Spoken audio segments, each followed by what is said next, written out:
You know I do things every day.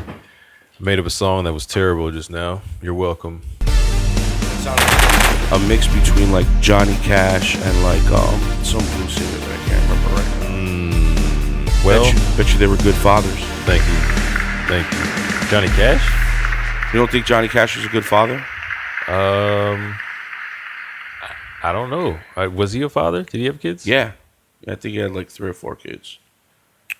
I think everybody has the opportunity to be a good father when they become a father.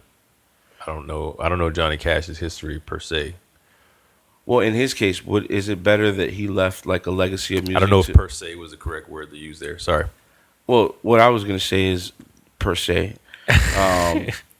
What's better for a man to leave like legacy and financial stability for their kids for the rest of their life, or to just be there mentally and spiritually and as a guide? Because maybe, arguably, I don't know Johnny Cash's personal life, but what if, the father, right, is not really there mentally and personally because he's working so hard, but he's going to provide forever? Which is better?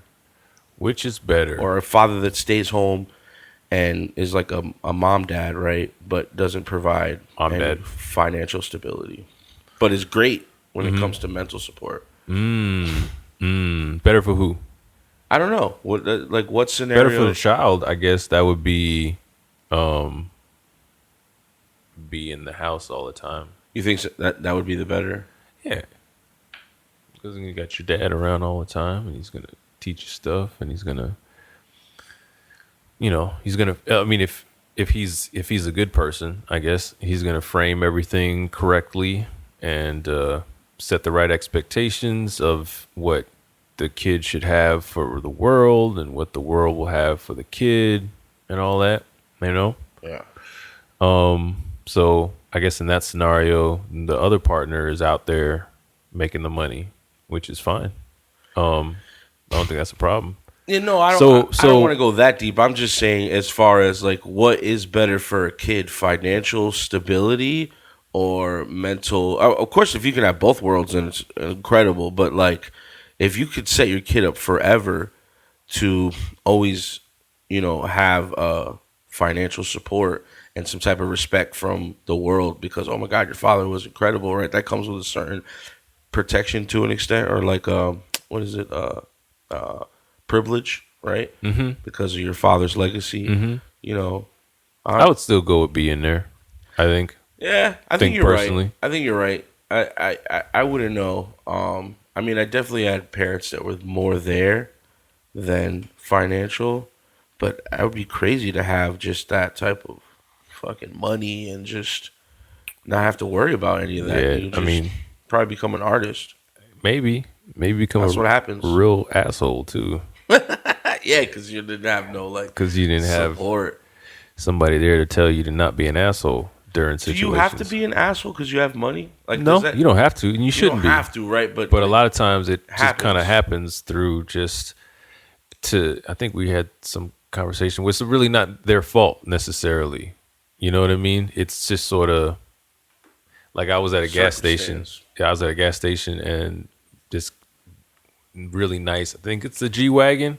G-Wagon. Square box Mercedes. G-Wagon. All the housewives pulling up. Anyway, you remind me of my Jeep. So he pulls up and can't park. Can't park on one side. Can't park on the other to get gas.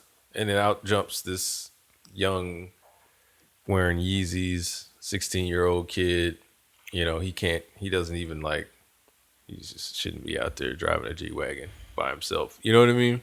But he's grown up in a place where he's afforded that opportunity. I don't know if that's a good thing, you know what I mean, necessarily.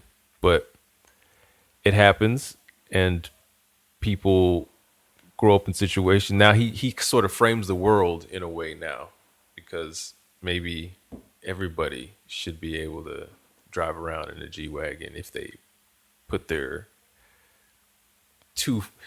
bootstraps on and pull themselves up. You know what I mean? Like, it's a weird kind of like dynamic that happens when people are given everything and they forget that they're given everything, and then Entitlement. Yeah, I don't know. It's not his fault. It's just the way it is. I'm going out and I'm in the world and I know what's going on. Yeah, you know product what I mean? of their environment. So he thinks that way, and if I don't know, I didn't know Buddy's situation, but say for sake of this conversation, if the dad had been there to tell him, all the time that you're very lucky and you should work hard and you should use this place in your world to do good, kind of help him help the world sort of thing. I know it's not his job. Yeah. I know people feel like, oh, it's not my job. I don't want to like do that. Yeah. But I don't know. I disagree. I think being a father is not a job. No, not the job, not the father thing. I just mean like if you're put in a place of some sort of like privilege. Okay. Right. You should. Yeah, it's give back to the world some sort of way. You're making $15 billion a year or whatever. Like, come on, man. How much money you need? Right. But I never lived in that position. So maybe I'm completely off base because my daddy wasn't this and my grandfather wasn't that, I just don't think I'm wrong. Yeah, I would tend to agree with you, but I fall on the same side of the lifestyle, what I mean? Yeah. So I guess that's what's relative to us, Mm-hmm. If you guys haven't noticed yet, we're talking about fathers this episode. Happy Father's Day to all the amazing fathers. Without you, this world would not be the place that it is. And with you, it's also that same circumstance. Whether you're good or bad, you're producing motherfuckers in this life. Keep it going. We need to keep... Shout out to people with the dad bods. I got a dad bod. Got that little... What? So that's what it is. It's just like a little... Sorry. It's what's snapping. Is it like just like not muscular, not like just kind of little... my girlfriend informed me that I have a level above a dad bod, not a great body, but not all the way a dad bod. So I appreciate her for that. I got a full dad bod. No, it's like, they got kind of the hunch. They got the little ball forming here, right? What about the crease in the back? Some of them get the crease. Not so much. It's not so much weight. It's not a weight thing necessarily. It's more like a posture and softness of the body looking. You know what I mean? Like even when they're skinny, it looks like he just sits and stews in a hot tub all day. It's like the guy that just won bad posture. The Mexican heavyweight. You seen that guy, Andy Ruiz? Nah, because he's wide. He's got like big shoulders or whatever. The chub going on. But he does. But you could see like underneath, like you could see there's muscles there. You could see that. You know what I mean? And I think that's kind of the not a dad bod. Dad bod is like I'm chilling all the fucking time. I don't do no goddamn sit-ups or push-ups or none of that shit. I'm just out here. Let me get a beer. Your body perspires. I give no fucks. You know what I mean? You got like but like not even just like the man boobs, but just like the non-shaped chest where it just sort of seems like skin hanging to a point. You know what I mean? And I fight that, I fight it. I do calisthenics every morning. Man, I'm not working out. That's why I got my level of. I'm not CrossFitting, so my body's not like. But I do enough to like. I'm keeping it at bay. But honestly, man, it's getting. I got a gym membership. I've been just swimming, so the water's curving my body naturally. It's like the best. It's like the best workout. Yeah I really like. Like if you really go hard at swimming, you can really burn a lot of calories. Yeah, and you don't sweat. Bonus. So you guys know the history of Father's Day? There's a history? You don't know the history of fathers. You're a father. You don't know the history. I'm just saying. I figure it was just like anything else. It's just like somebody one day decided I can make money off of this. Hey, let's celebrate fathers. This is a money thing. I assume it's a money thing. Kimberly? Happy Father's Day, gentlemen. Gentlemen. Father types. Like a gay couple adopting a child. But you guys are straight. Why do they call men like you straight? Are gay men curved like Phraydoe? Oh no. Things to think about. Thank you for making me part of this show. Did you know that men can breastfeed? That's right, we all start out like women then blossom into men. Hey race a lil history from history.com. The nation's first Father's Day was celebrated on June 19, 1910, in the state of Washington. However, it was not until 1972, 58 years after President Woodrow Wilson made Mother's Day official, that the day honoring fathers became a nationwide holiday in the United States. Father's Day 2019 occurs on Sunday, June 16. Mother's Day, inspiration for Father's Day. The Mother's Day we celebrate today has its origins in the peace and reconciliation campaigns of the post-Civil War era.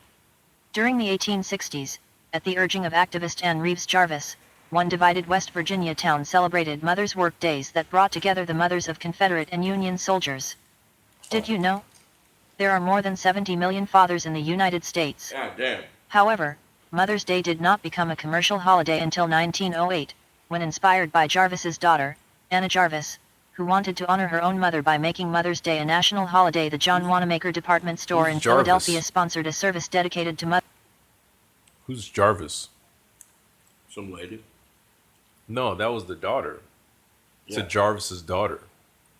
Kimberly said Jarvis's daughter, like we're supposed to know who Jarvis is. This is a famous lady. Because it was a famous Vietnam vet named Jarvis. Right. Others in its auditorium. Thanks in large part to this association with retailers, who saw great potential for profit in the holiday, Mother's Day caught on right away. In 1909, 45 states observed the day, and in 1914, President Woodrow Wilson approved a resolution that made the second... How the fuck is it Vietnam? It's 1909. This came from History Channel. What are you talking about? If it's from a Vietnam vet, she's talking about 1909. Talking about Mother's Day came first. She's talking about the history of Mother's Day and then how that inspired Father's Day. We need to run this back like 45 seconds. Come on, man. Gotta get me on the train. I'm sorry. I apologize. Of activist Ann Reeves Jarvis, one divided West Virginia town celebrated Mother's Work. So she was an activist, and she was from Virginia. Can you go back like 15 more seconds? Yeah. In the state of Washington. However, it was not until 1972, 58 years after President Woodrow Wilson made Mother's Day official, that the day honoring fathers became a nationwide holiday in the United States. Father's Day 2019 occurs on Sunday, June 16. Mother's Day, inspiration for Father's Day. The Mother's Day we celebrate today has its origins in the peace and reconciliation campaigns of the post-Civil War era. During the 1860s, at the urging of activist Ann Reeves Jarvis, one divided West Virginia town celebrated Mothers' Work Days that brought together the mothers of Confederate and Union soldiers. Did you know? There are more than 70 million fathers in the United States. However, Mother's Day did not become a commercial holiday until 1908, when inspired by Jarvis's daughter, Anna Jarvis, who wanted to honor her own mother by making Mother's Day a national holiday. The John Wanamaker department store in Philadelphia sponsored a service dedicated to mothers in its auditorium. Thanks in large part to this association with retailers, who saw great potential for profit in the holiday, Mother's Day caught on right away. In 1909, 45 states observed the day, and in 1914, President Woodrow Wilson approved a resolution that made the second Sunday in May a holiday in honor of that tender, gentle army, the mothers of America. Origins of Father's Day. The campaign to celebrate the nation's fathers did not meet with the same enthusiasm, perhaps because, as one florist explained, fathers haven't the same sentimental appeal that mothers have. It's all about money. On July 5, 1908, a West Virginia church sponsored the nation's first event explicitly in honor of fathers, a Sunday sermon in memory of the 362 men who had died in the previous December's explosions at the Fairmont Coal Company mines in Monongah, but it was a one-time commemoration and not an annual holiday. The next year, a Spokane, Washington, woman named Sonora Smart Dodd, one of 6 children raised by a widower, tried to establish an official equivalent to Mother's Day for male parents. She went to local churches, the YMCA, shopkeepers, and government officials to drum up support for her idea, and she was successful. Washington state celebrated the nation's first statewide Father's Day on June 19, 1910. The man who inspired Father's Day was a single dad and Civil War vet. Slowly, the holiday spread. In 1916, President Wilson honored the day by using telegraph signals to unfurl a flag in Spokane when he pressed a button in Washington, D.C. In 1924, President Calvin Coolidge urged state governments to observe Father's Day. Today, the day honoring fathers is celebrated in the United States on the third Sunday of June. Father's Day 2018 occurred on June 17. The following year, Father's Day 2019 falls on June 16. In other countries, especially in Europe and Latin America, fathers are honored on St. Joseph's Day, a traditional Catholic holiday that falls on March 19. Father's Day, controversy and commercialism. Many men, however, continued to disdain the day. As one historian writes, they scoffed at the holiday's sentimental attempts to domesticate manliness with flowers and gift-giving, or they derided the proliferation of such holidays as a commercial gimmick to sell more American products, often paid for by the father himself. You can't get a gift. During the 1920s and 1930s, a movement arose to scrap Mother's Day and Father's Day altogether in favor of a single holiday, Haters. Parents' Day. Every year on Mother's Day, pro-Parents' Day groups rallied in New York City's Central Park. A public reminder, said Parents' Day activist and radio performer Robert Spura, that both parents should be loved and respected together. Paradoxically, however, the rest of the year, the Great like Depression derailed this effort to combine and to commercialize the holidays. Struggling retailers and advertisers redoubled their efforts to make Father's Day a second Christmas for men, promoting goods such as neckties, hats, socks, pipes, and tobacco, golf clubs and other sporting goods, and greeting cards. When World War II began, advertisers began to argue that celebrating Father's Day was a way to honor American troops and support the war effort. By the end of the war, Father's Day may not have been a federal holiday, but it was a national institution. In 1972, in the middle of a hard-fought presidential re-election campaign, Richard Nixon signed a proclamation making Father's Day a federal holiday at last. Today, economists estimate that Americans spend more than $1 billion each year on Father's Day gifts. Oh, goddamn. Happy Father's Day, fuckboys. How? $1 billion. That's a lot. That's a lot of neckties. I assume more people spend stuff on Mother's Day than on. Well, that was the whole argument about not having Father's Day, is because the florists thought that they were going to make no money because, men are not supposed to be sentimental. Back then, you're supposed to ride motorcycles, beat your woman, and make sure that you arrived on time for dinner. Yeah, there was a lot of your jobs. And provide a check too. Different times. Yeah, that's what I'm saying. Depression, you don't really have to work. You just have to try to go work. Man. Nah, bro. I don't know about all that extra feeling shit. You can't be giving me presents and shit. Okay? Don't be doing that. Think I'm soft? Trying to bring me some flowers? You trying to bring me some flowers or something? Fuck out of here. You better bring me a neck tee. That's what Kimberly said. During the Mother's Day episode, we started with all positive stories. Yes. Should we do the same, or should we go with the negative and just jump back into it? Into the fuckery? Yeah, we're writing 17 minutes into the episode, so the men love the fuckery. Sure. Okay. So at the top of fuckery's list is this guy. Oh, no. Is he sad, though? Oh, no. This is not funny, though. Did she die? She died, right? Daughter off the top of that bridge to her death. Yeah. I think he pleaded not guilty. Playful 5-year-old. The cell phone video and the images you'll see only here of that little girl, police say, was murdered by her own father. That tragic story leaving the Bay Area reeling today. A father in jail who police say threw his daughter off a St. Petersburg bridge, killing her. You're watching that man right now, John Chuck Jr., as police led him in handcuffs early this morning to be taken to the Pinellas County Jail. That's where we find our Ashley Yore right now. She begins our live team coverage this noon. Good afternoon, Ashley. Dia, the big question, how could anyone do something like this? Throw your little 5-year-old daughter off the top of that bridge to her death. This is the man police say did it. He's 25-year-old John Chuck Jr., and he's charged with the first-degree murder of his daughter, Phoebe. Early this morning, he's sped by a St. Pete police officer and stopped at the top of the Dick Meisner Bridge. Police say he got out screaming something, took Phoebe out of her car seat, held her facing his chest, then threw Phoebe off the railing of that bridge into freezing water. And that St. Pete police officer saw it all happen. And he gets to the top of the bridge, and the car is already there waiting for him. The suspect is there waiting for him. And then you go to your driver's side of the car, and you pull a baby out, and you just throw this baby away like it's nothing. So that also was more worried about that child than he was worried about the subject. The police officer climbed over the railing to a platform to try to find the little girl. Phoebe was found about an hour and a half later, about a half-mile southeast of the bridge. She died at All Children's Hospital. John Johnchuk Jr. is expected to appear before a judge in just over an hour. When he was getting into the back of a police car earlier, I asked him, how could you do something like this? How could you throw your daughter off of a bridge? He wouldn't respond. He was silent and just looked down at his hands. Again, he is expected in front of a judge. I'm pretty sure he pleaded not guilty. Yeah, it's kind of like the lady that was running her van into the ocean. You know, are these people crazy? Are these people sick? You know what I mean? Like, that's why maybe we have to, you know, take preventive measures with crazy fucks. You know, who knows if he had, you know, he's still on trial because this happened in 2015. And I think they're still going through everything. Yeah, I feel like that's true. I saw his face a while ago.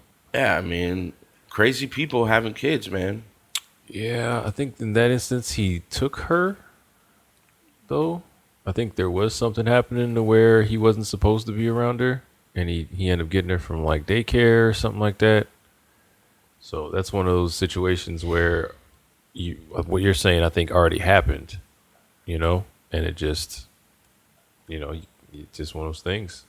You can't really stop somebody from wanting to do something. Yeah. Especially like those restraining orders. That's just a thing saying that, you know, and yeah, he'll get in trouble. But what if he's not worried about, or she's not worried about getting in trouble? Because I'm gonna kill you and me and everybody. So who cares about this force field that you think you have around you? It's pretty sad. So that's a bad dad. So, of course, bad dad. That's the top of the bad dad. Why does he get to claim some sort of leniency or whatever? Or why for insanity? Like if he claims insanity? Yeah. Why does he get to claim insanity? Regardless of whatever he claims, when he gets to that jail, he's getting fucking killed. You drive around your. Why does it always go so bad? You know, the insanity thing is always like, you can do all of it. Yeah, but you can do all of this stuff, but you can't not. He's insane, bro. There's just no logic to it. We can go on for days. Yeah. And it's just no logic to it. But I know for sure, like when Eileen, he gets to jail. Yeah, but Eileen was you know, she was crazy, right? She was crazy. Crazy shit. Circumstances. You listen to her talk, and it changes as the conversation goes. You know. Yeah. And it's almost like a state of consciousness or whatever, where or stream of consciousness. Yeah. Where you're just sort of saying words back to back about how each other, and they come out when you don't know what the next word is going to be, so you just keep talking, and then. But even Eileen didn't murder her kid, though. You know what I mean? Like, that's a whole other level of insanity to me. Is murdering your kid. I think because she had a kid and she didn't. I think she had love for her lover, so there was still love there. Yeah, for sure. So it's a different type of craziness. Oh yeah, like that guy's getting murdered in jail though. There's just a code about that. Child molesters. They don't like him. They don't like him, and that I guess that shows you, even beyond justice, there's going to be retribution beyond that. You know what I mean? Unless he goes to, you know, some sort of treatment facility. You think they should let him back out? No. Oh, like an institution for the rest of his life. Send him to jail. This is another fuckboy. A mom remains in critical condition after the father of her twin girls shot them to death while in her arms. Gawain Rashane Wilson then killed the woman's dad and turned the weapon on himself, authorities say. Police say that 22-year-old Megan Hyatt's ex-boyfriend entered the Jacksonville, Florida home where the mom lived with her father. She was allegedly forced to hold her 5-month-old twins, Hayden and Caden, and watch them be shot. Megan, who's also a twin, was the sole survivor of the incident. Her mom spoke to First Coast News about the horrific tragedy. He made her hold them while he shot them. He wanted to destroy her world. Did they have to pick that picture? Be destroyed. Megan's family has created a GoFundMe page to help raise money for the twins and grandfather's funeral. The level of that, like your twin babies. Man, what? You think she was leaving them? What if the dad was racist? But he was hugging the babies.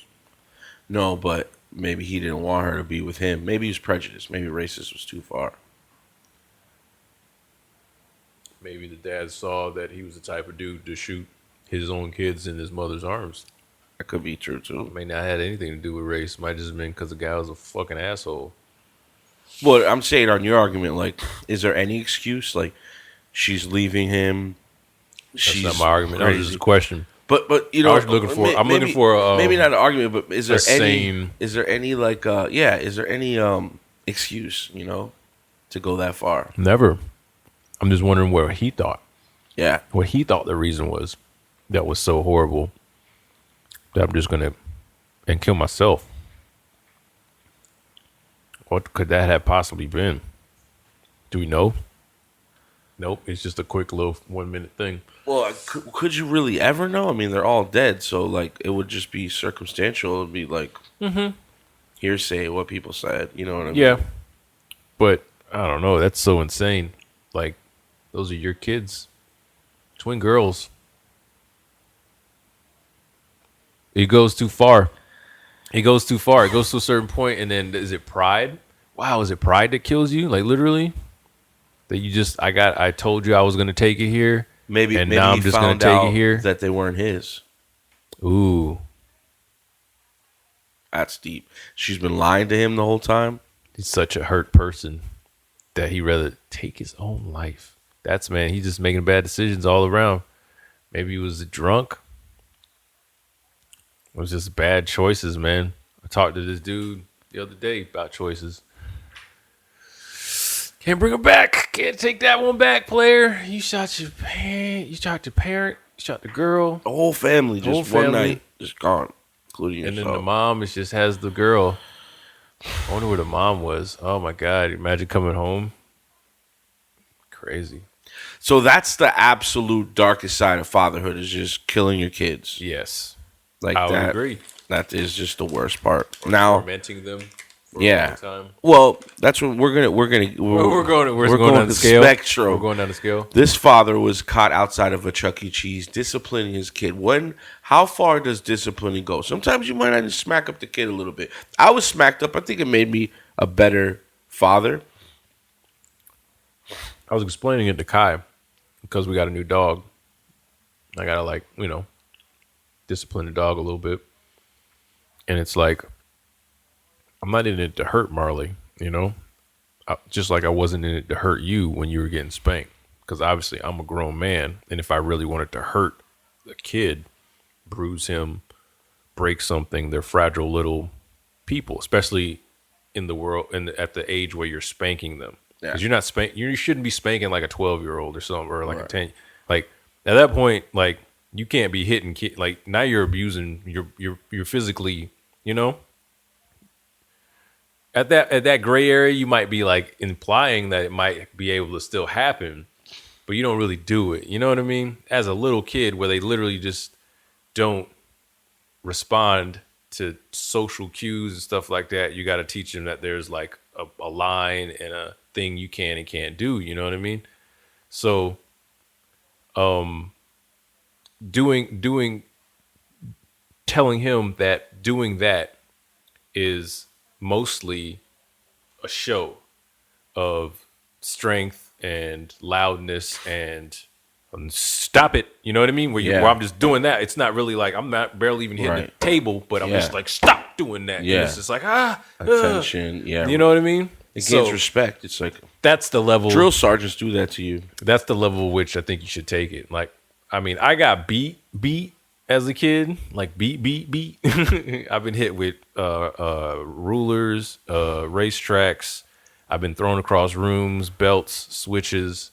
I feel like that's too much. You know what I mean? That's a little too much. I guess depending on what you're doing, though. Again, like if you're a real like problem, I don't know. again, it's to discretion of the parent, I guess. But you don't want to like break nothing or bruise nothing. Like you're leaving marks and like you're doing something wrong. Yeah. I think that's the line. But society's getting to a point where you're just not allowed to hit your kids at all. No, you shouldn't. Yeah. I have. But again, I'm not out there beating my kid up. Right. I'm making a show. Is it okay to do that in public? Or should it be a private thing? My mom used to always say to me, before she hit me, you want to go to my office? Which is basically the nearest bathroom. It's the nearest bathroom. Step into my office. Yeah. I think like anything else, you can choose to do that if you want to. But if somebody feels like you're taking it too far, they're going to come and say something to you. So you're obviously open to that. So it's a decision you want to make. It's a game time decision, you know? Is he really acting? Is she really acting that crazy to where you got to like hit them or even fake like you're going to hit them or whatever in public? Then, hey, but there could be a Nancy, whatever Pelosi, Nancy. Or, yeah, Nancy, whatever. Whoever. Nancy Grace. Yeah, could be Nancy Grace going, that's too much. You take your hands off that child. Now you're in like argument with two people, your child and this person over here. You know? That's kind of the same thing as like when you're arguing with your girl and some guy comes along and the help, and it's like this motherfucker. He's like, yeah, he shouldn't be doing that. Who the fuck are you, bro? But in a bad way, I get happier in those moments because now I can like really, I'm already trying to like hold back in this argument over here. So if you want to be a part of it, let's just go ahead. Now I can also put in the physical aspect of it. Like now I can punch you in the fucking face or whatever. No. Let's go. No, I'm kidding. I don't want to ever fight anybody. Just kidding. Let's roll this story. And tonight we're hearing from a local father facing child abuse charges. Police say he beat his son outside a Chuck E. Cheese restaurant in Aventura. At the Chuck E. Peter Dench has been following the story. And Peter, we heard from the father and also a witness who got involved, right? That's right, Elliot. In fact, that witness, the Good Samaritan, told me he was deeply troubled by what he saw and took steps to stop the father from leaving here in his Maserati until police arrived. It all happened right here at 203rd Street and Biscayne Boulevard. The father admits that he may have lost his temper, but says nothing like this has ever happened before. Peter Joris says he was forced to take stern measures with his 3-year-old son, who has special needs, because he was acting up. The kid got a little upset. He had a little issues, and then I corrected him. Cell phone video from a CBS 4 viewer shows Joris walking from Chuck E. Cheese to his car on Monday afternoon with his son. He's charged with battery and child abuse. Wow. I have an impeccable record. This is the first time something like this happens. Joris is out on $5,000 bond. Did you lose your temper? Of course, a little bit, yes. Because we have been showing some things and we wanted to go farther with him in the games and everything. And he did something that he was not supposed to. Victor Castillo was at that Chuck E. Cheese restaurant and says Joris clearly assaulted his child while going to his car. Then as he was walking out, he started just like repeatedly beating him in the head. Well, open-handed first, slapped him in the head. Once he opened the door, he put him in the seat. He started just like getting like punches like in the face and in the chest. Castillo says Joris punched his son numerous times with a closed fist. Police noticed bruising on the child's face and by his eyes. Wow. That's just I didn't like it one bit. 3 years old, you punching him? I mean, it was kind of heartbreaking seeing it, especially with a kid who has special needs. Joris and his wife, this lady's famous. She always got special needs and a service dog that helps her family. They were all at bond court where Carolina spoke out for her husband. And my husband is a great father, a great husband. And without his help, I couldn't have done what we've done for them. Now, Judge Mindy Glazer in bond court ordered Joris to have no contact whatsoever with his son, not even come within 500 feet of him. If he does, he can be arrested. Did you see that dude's Twitter? Says it has no prior history. Did you see his Twitter handle? But it has opened an investigation. We're live at It's unfortunate. What's his Twitter handle? Go back like a couple seconds.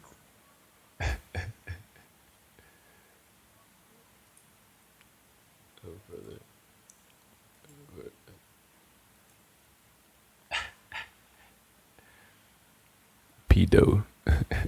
You know what it's chub for? Pedo. This guy's face. Oh man, I don't know, man. I think I would You shouldn't punch him in the face, though. What? You shouldn't punch your kid in the face. I think there's areas of the body that, you know, maybe a little slap. I don't know. I've been slapped in the face when I disrespected my mom, but like a straight punch. But again, like when you say punch and slap, I don't qualify. Like I've hit my kid in the head, but I didn't hit my kid in the head. You know what I mean? Like if I got into some argument and we start tussling with a grown man, you know, and I'm like hitting him in the head, there's that. And then there's just like, it's like a mush or whatever. And yeah, some psychologists or psychiatrists, I don't know the difference, would say that's the wrong way to teach a human being how to act. But, you know, it's how I got taught and it worked for me, you know. Should you do that when your kid has special needs, though? I don't know. I think that's a little too extreme. I don't think, I'm not an expert on that, but I don't think person with special needs understands why they're getting right. Depending on what his needs are or whatever, you know, I don't know if, is he even, but I guess in the same way, is he even learning anything by that, or is he just making him feel bad? That's a great point. Is the outcome of this discipline is for you to learn something. Yeah. Not get frustrated and angry. Right. Once the parent gets frustrated and angry, and it becomes more of like a, you know, a personal thing. It's a personal thing regardless. But once you internalize it, and once you forget that they're children, or special needs children or whatever, you know what I mean. Once you forget that's what you're dealing with, then you're gonna go all wrong. If you think you're dealing with like your coworker or like another adult walking around, and you put that like expectation on your child, you're making a mistake, bro. Well, here's a crazy example story. I was about 10 years old, and my mom was running this restaurant that my grandmother owned, and it was right on the bay in Miami. And I was fishing on the bridge, and one of my mom's customers asked me, "Can I borrow the fishing pole?" And I gave him a little bit of an attitude. I was kind of being a little brat. My mom came out, smacked me in the face, gave the fishing pole to the guy, and said, "You don't talk to adults like that. That's a guest and a client. Have some respect." And I started talking back to my mom, so she hit me again. And then she started laughing at me. Not in a way of like making fun of me, but to show me that, you know, she wasn't being aggressive. She was teaching me a lesson in a sense, you know. So it didn't come off right. It didn't come off as an aggressive, you know. And I think there's a thin line between that, with your child, you know. But like if you're punching a 3-year-old, that's way over. Like you don't need to. You don't have to go that far. Yeah. You don't really have to go far. Like a stern conversation with most 3-year-olds, and you're good to go. You could tell the guy that defended wasn't a Nancy Grace type of guy either. He was just genuinely He's just like there. Yeah, he's just like in his dad outfit and shit. When Kyle was young, before I ever spanked him, it was pow pow. You want to get pow pow? What's that? And it's just like, you want to get pow pow? Like you literally just barely moving his hand. He's just like, no, I don't want that. You know what I mean? So it's like you're not even punching. That's crazy. You know. I might have had to put a body on him. I might have had to box him out. You know, boxing out when you're playing basketball and you box. I might have had to do that while I'm calling the cops and just sort of like be in his space. Yeah. But that probably would have got me arrested. I don't know. You punching a kid, man. And the wife came to court with the fucking dog. Mm-hmm. You know, and I'm not excusing it, but it does. Having a special need kids is not easy. It's not easy, man. And if you don't have hard. a stress control, that's a whole other level of ability, a virtue that you're gonna have to gain with having special need children. I mean, you know what you're going in there with. You know what's happening. You know the issue. Yeah. You know you've been there since the beginning, so there should be no reason for you to act like that. At 3, especially at 3 years old, they can't do anything to defend themselves. At least if he's older, you can take him to boxing class, and if you really feel like Smacking him around. At least he can defend himself or something. Put your dukes up, son. Right? I'm sick of this. All right. We're going up the spectrum. It's going to get lighter. Yo, this is a Florida-ass story right here. The parents should never came on campus with a gun at all. You want the best for your child, and to hear something like that, we're going to get panicked. Jesus Christ. Because every mother wants their child to be in a perfect environment. Christopher Freeman, a parent and now a suspect. She's been charged with possession of a weapon on school property, aggravated assault with a deadly weapon. Freeman made his first appearance this morning in court.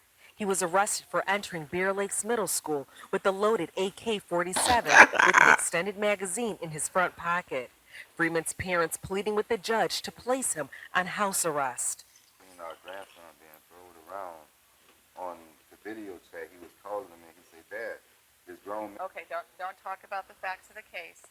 According to court papers, Monday afternoon, Freeman received a FaceTime phone call from his son. Freeman said his son was being slammed by a teacher. Investigators say Freeman then went to school and made a threat inside the front office. The district says school police immediately confiscated the gun, and Freeman never made a threat to school staff. He just showed The up judge with says it. having a weapon on school grounds is a serious charge. No contact with any Palm Beach County school. You'll have to stay 500 feet away from all schools. Bro, it's an AK-47. You shouldn't have an And no AK-47. weapons. You may not possess any firearms or any other type of weapon. Yo. The parents should never came on campus. Absolutely. Don't bring weapons. All right, but what if Kai FaceTimes you? FaceTimes you and there's a teacher slamming them. I'm there. There's I'm no probably still getting AK-47. arrested, bro. Honestly, because the way like communication works with some people, where they're just like, I don't know if blah. And I'm like, hell the fuck nah. Move out my way. I'm going to my son, and then I'm going in that teacher's shit. Like, you don't put your hands on my kid, bro. Yeah. So I can understand the feeling of fuck that. And he's just like, this is what it is. I'm ready for whatever. But that was a mistake. But is he a bad dad? Nah, he's probably a really good dad. He just makes some his choices, man. You made a bad choice. You chose to express it in a horrible, horrible way. The illustration could have happened by you just wearing a shirt that had an AK on it.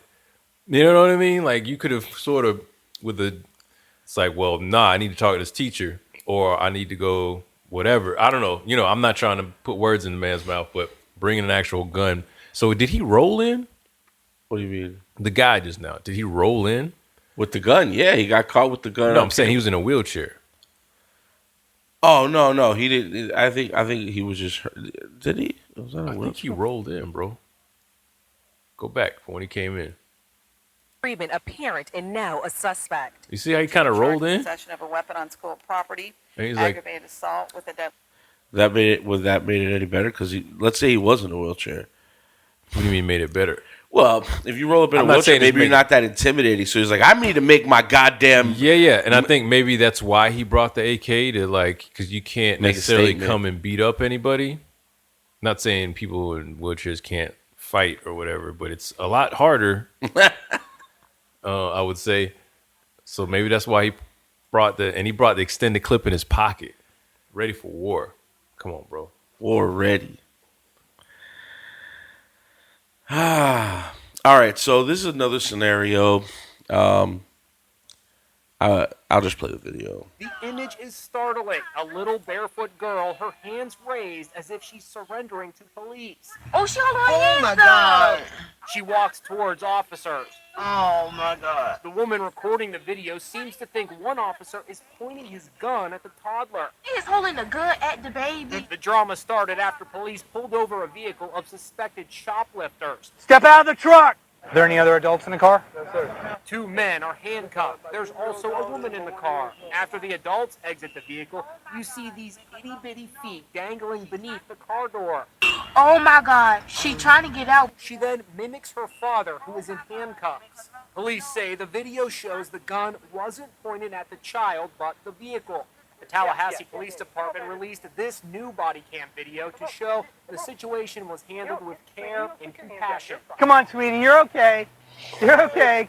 You can hear the sergeant repeatedly assuring the girl that everything was going to be okay. You're okay. Come on over here, sweetie. You're okay. The reason why he didn't actually approach the 2-year-old is because, one, the 2-year-old doesn't know him. And, for any reason, the 2-year-old might have ran out into traffic. Hey, mommy's right there. Go to mommy, okay? Police didn't handcuff her. Yo, mom, she's got her fucking hands on her head and shit. You out there stealing and shit with your kid? That's what I'm saying. Are the cops at fault? No. Why would the cops be at fault? Or, for just throwing down them guns and being on top. It's really I assume they pulled the person over not knowing all the way what's going on in the car. Right. You just get pulled over for whatever reason, right? So afterwards, the baby just gets out the car because, I don't know. That's crazy. Like they left, the mother left him too? If the baby's the last person to come out? That's some bad parenting shit. Being there, scamming on a mall with your kid, that's some bad parenting shit. But if you're raised in a crazy environment, you're talking about the parent? Yeah, you're trying, you survival techniques, right, and all that. Because sometimes when a kid is raised in a poor neighborhood and the product of the environment is that way, you got to teach your kid how to be street smart. It's unfortunate. Yes, it's a bad father, but at the same time, it's a different as long as we can agree that it's bad. But is it bad? It is bad. Well, you just said that. It was a bad father. Like, yeah, but the circumstances change. No, I hear you. I hear you that you got to do what you got to do to survive and all that, but that doesn't make it good. Not automatically, just because it's something you have to do. Yeah. I might have to kill my best friend. So teaching your kid how to shoot, maybe? To keep him how to shoot? What do you mean? Is that in that circumstance, you want your kid to defend himself, so you teach him how to shoot, but he might grow up and kill somebody. No, I don't think educating somebody on weapons and stuff like that is a bad thing ever. You know what I mean? I'm saying like teaching them to scam because it's the only way you guys know how to make money. Maybe, something you guys think you have to do to survive, right? So it's a life or death thing. But it's still bad. It's still a bad thing to do. But we teach our kids, obviously on that side of the spectrum, yeah, that's probably one of the worst things. But we also teach our kids things like, fighting, and it is defense, but sometimes sneaking candy into the movie theater. Yeah. Right? It's a bad thing. Ideologically, it's breaking the law of the movie theater or whatever, right? But movie theater prices for candy is 3 times the amount of regular candy. So for a family of 7 to survive the movie trip, you teach about to sneak candy into the movie theater. It's in that very gray area of like, you're not really hurting anybody necessarily. You might be hurting the movie theater's bottom line, but you're not hurting anybody necessarily. Yeah. When you go out and sell drugs on the corner and your kid's in the stroller right there, you know what I mean? It's. I think that's clear that those 2 scenarios are different, and one is bad and the other one's just bad. It's just you shouldn't do it, but whatever. It's all good.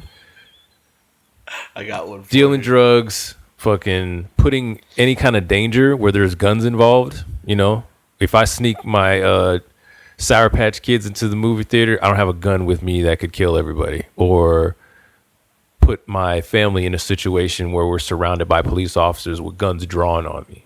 You see what I'm saying? That's what good and bad parenting is. So I may be more on the edgy side of parenting because I'm sort of teaching how to skirt perceived injustices of candy prices. What if the manager comes in and checks you guys? Then we just own up to it. That's another lesson you teach. Okay. You don't fight it. You don't get loud. You're just like, yo, your price is too big, and this is how we roll. If you need us to go, we'll go. I just need a refund. I just need my money back for the because I'm still spending $8 a head to get in this motherfucker, and I'm still at $40. So and I always buy a large popcorn, and we get a bunch of waters, bunch of whatever.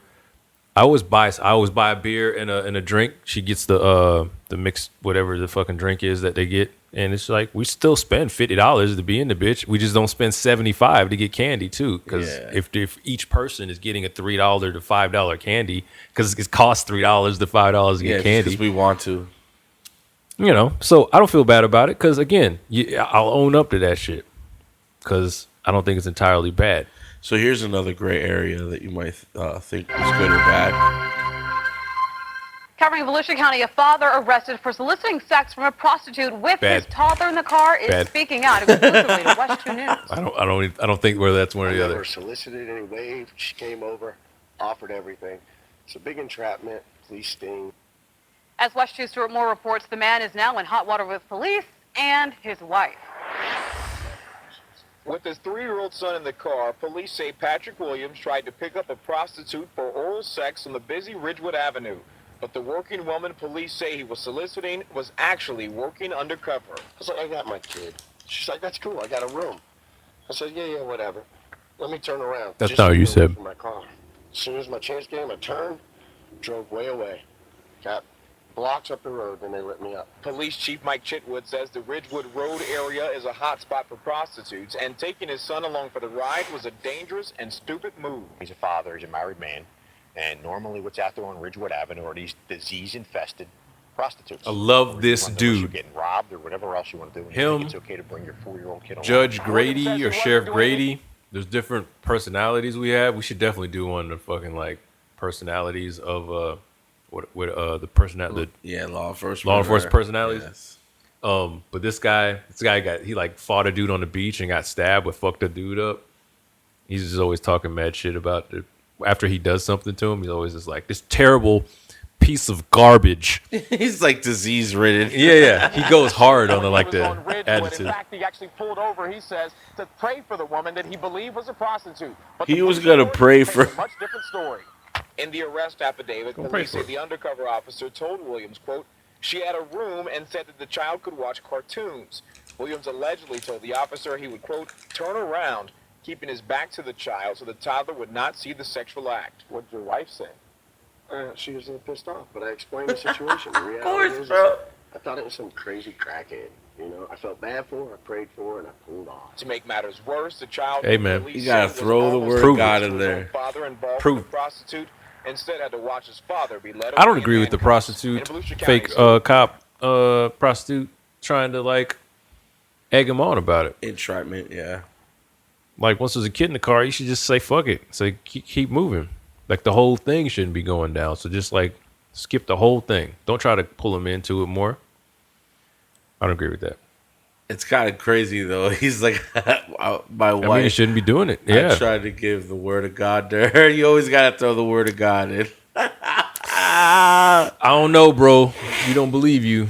We don't believe you. You don't stop, man. You just don't stop. You don't stop beside the road for nothing. That. Yeah, you don't risk that for anything. It's like, there's somebody stuck on the side of the road. We can call. I'm always on but I always have to stop when it's two of us, and I'm just like, man, I don't want to stop, man. You just never know.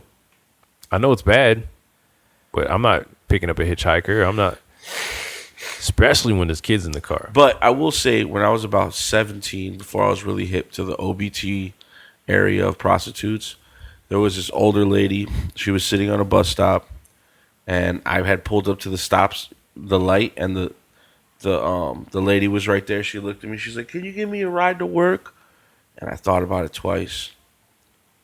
I was like, "All right." So she got in, and then she was like driving, and she's like, "So what do you enjoy?" And I'm like, "Oh, music." Well, she's like, "No, honey. Like, what do you?" She's like, "I'm working." I was like, "Taking you to work? Like what?"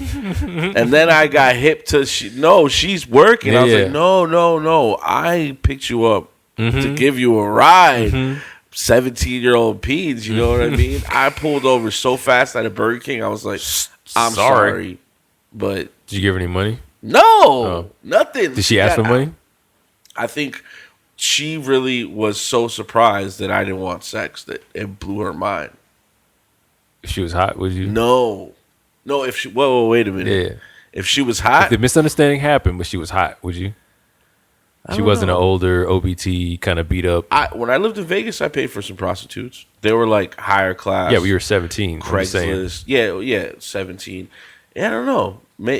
She had the grandma vibe, so it was like no for sure. No, she was maybe. And if you like riding along, and she's like, "What do you like?" But she's she's whatever. She looks good to you at the time. Maybe I would have answered the same. I wouldn't understand process. Right. Once we clarified but it, then you'd be like, maybe if she was hot, I was a young Peens. Yeah, maybe. I can't say no. I can't say no. I've been to the massage parlor. Like I've experienced typical man shit. In Vegas, it was more like I've never working. had a prostitute. You never had a prostitute? Mm-hmm. But this is my thing, right? Mm-hmm. I didn't think I was gonna do that either. But I was working for a record label owned by a real pimp. So the whole vibe and culture was just pro prostitute. So one day we were high as fuck at his house, and he's like, "Yo, we should get some bitches off of Craigslist." I was like, "You can get bitches off of Craigslist?" Again, all this shit you learned in your early 20s, you know what I mean? So we called them over. It was the worst $1,500 I spent because I was completely uncomfortable. Plus, the girl that I wanted came over with a friend, and Rev liked the girl I wanted. And he was the alpha in the situation because he was more experienced. So he took the girl, and I was too afraid to tell the girl that I didn't like no. Because I'm like, damn, she came out here. I felt kind of bad, whatever. So she was a complete scallywag. Younger, but just not attractive. And I couldn't even get hard, bro. And I ended up giving her money. Then I asked, after Rev was done fucking the other girl, I asked her to chill and ended up giving her an extra $500, and I still couldn't do anything because I was so high on X and Coke that I just couldn't finish. So it was a complete waste of time. At the massage, it was a lot of money. He was also paying me $10,000 a month to help him out. So I had the most money I've ever had. You know what I mean? So I definitely spend, and that's the biggest thing is when you start making a lot of money, you got to live like you're still broke. You know, you can't, but that's just young man shit, you know, things you learn. But yeah, I can't, as an older man, I'm not so, my sexual drive is like, I don't want to say it's going down, but I'm just not so about getting sex all the time. It's like, if it happens, it happens. I usually like spontaneous situations because it makes it more meaningful because I'm in a relationship. You know what I mean? When you're not in a relationship, sex kind of becomes like a chase, like you're trying to hunt. And it's just literally what it is. Yeah, man. And it's sometimes it's like a serious waste of time. And you learn that. It's a lot of waste of time. Yeah. And then had a whole year in there. It was just a big, giant, fucking terrible year of like just terrible sex. And then once you get your nut, you're just like, when you're with someone you love and it's passionate and it's just meant to be, oh man, it's just so much better. So I don't know. I don't understand this situation when you're with somebody you love and you're out.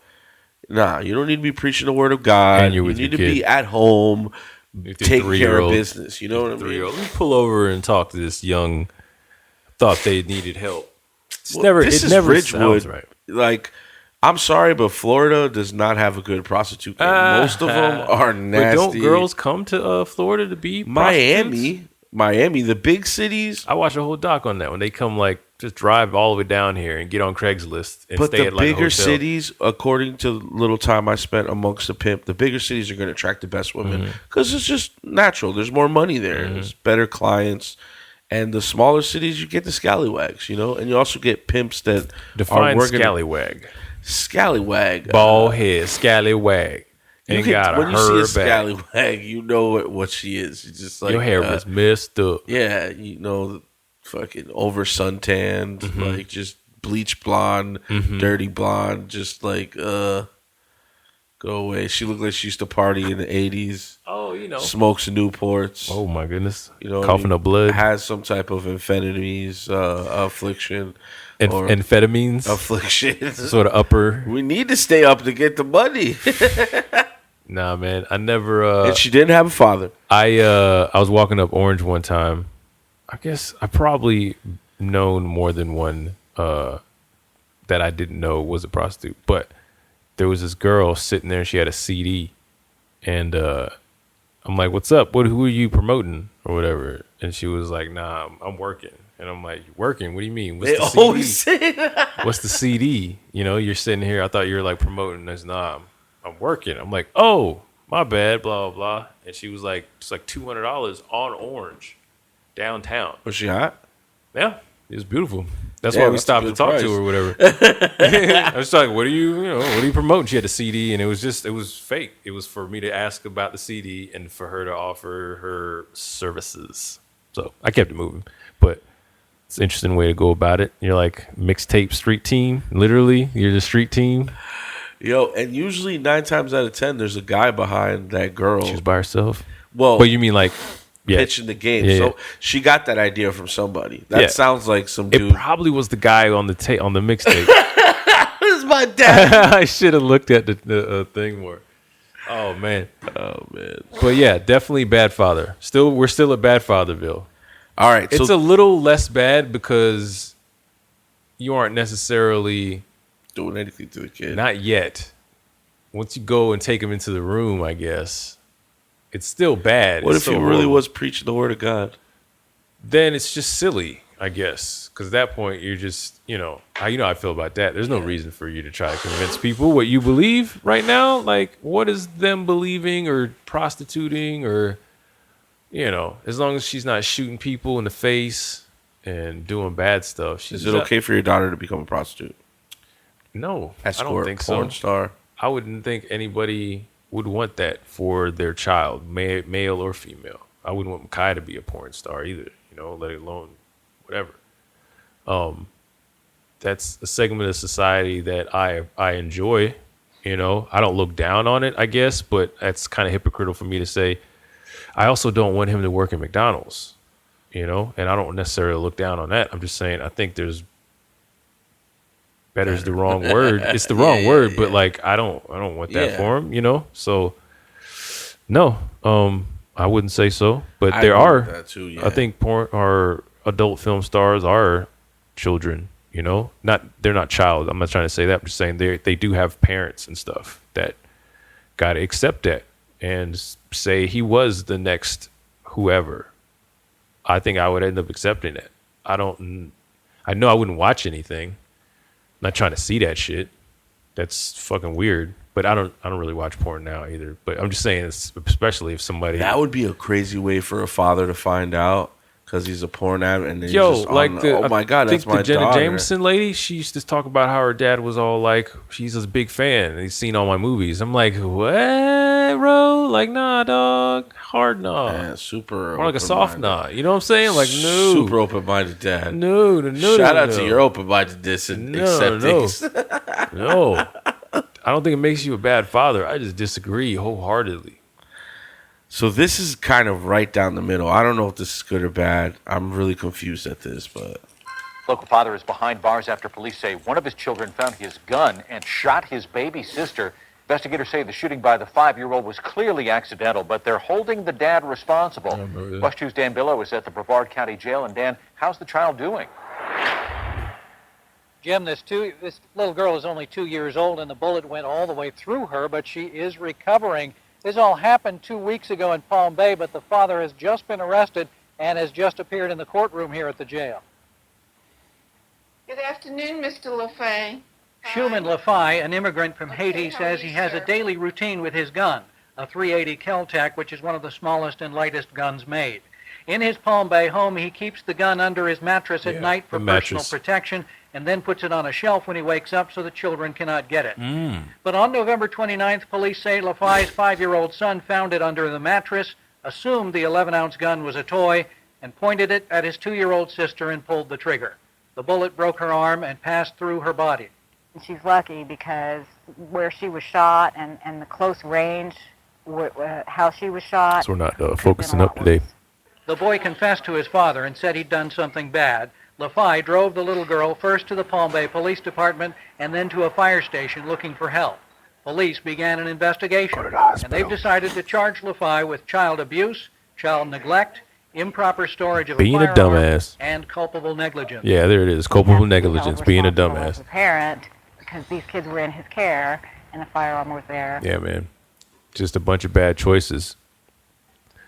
So, I think there's a bunch to kind of unpack on that. Well, the first thing I want to say is that not that it is an excuse, but he comes from Haiti, and it's a third world country, and the mandates of things are different. You know what I mean? So we have to throw that into the mix. Yeah, for sure. I agree with that, for sure.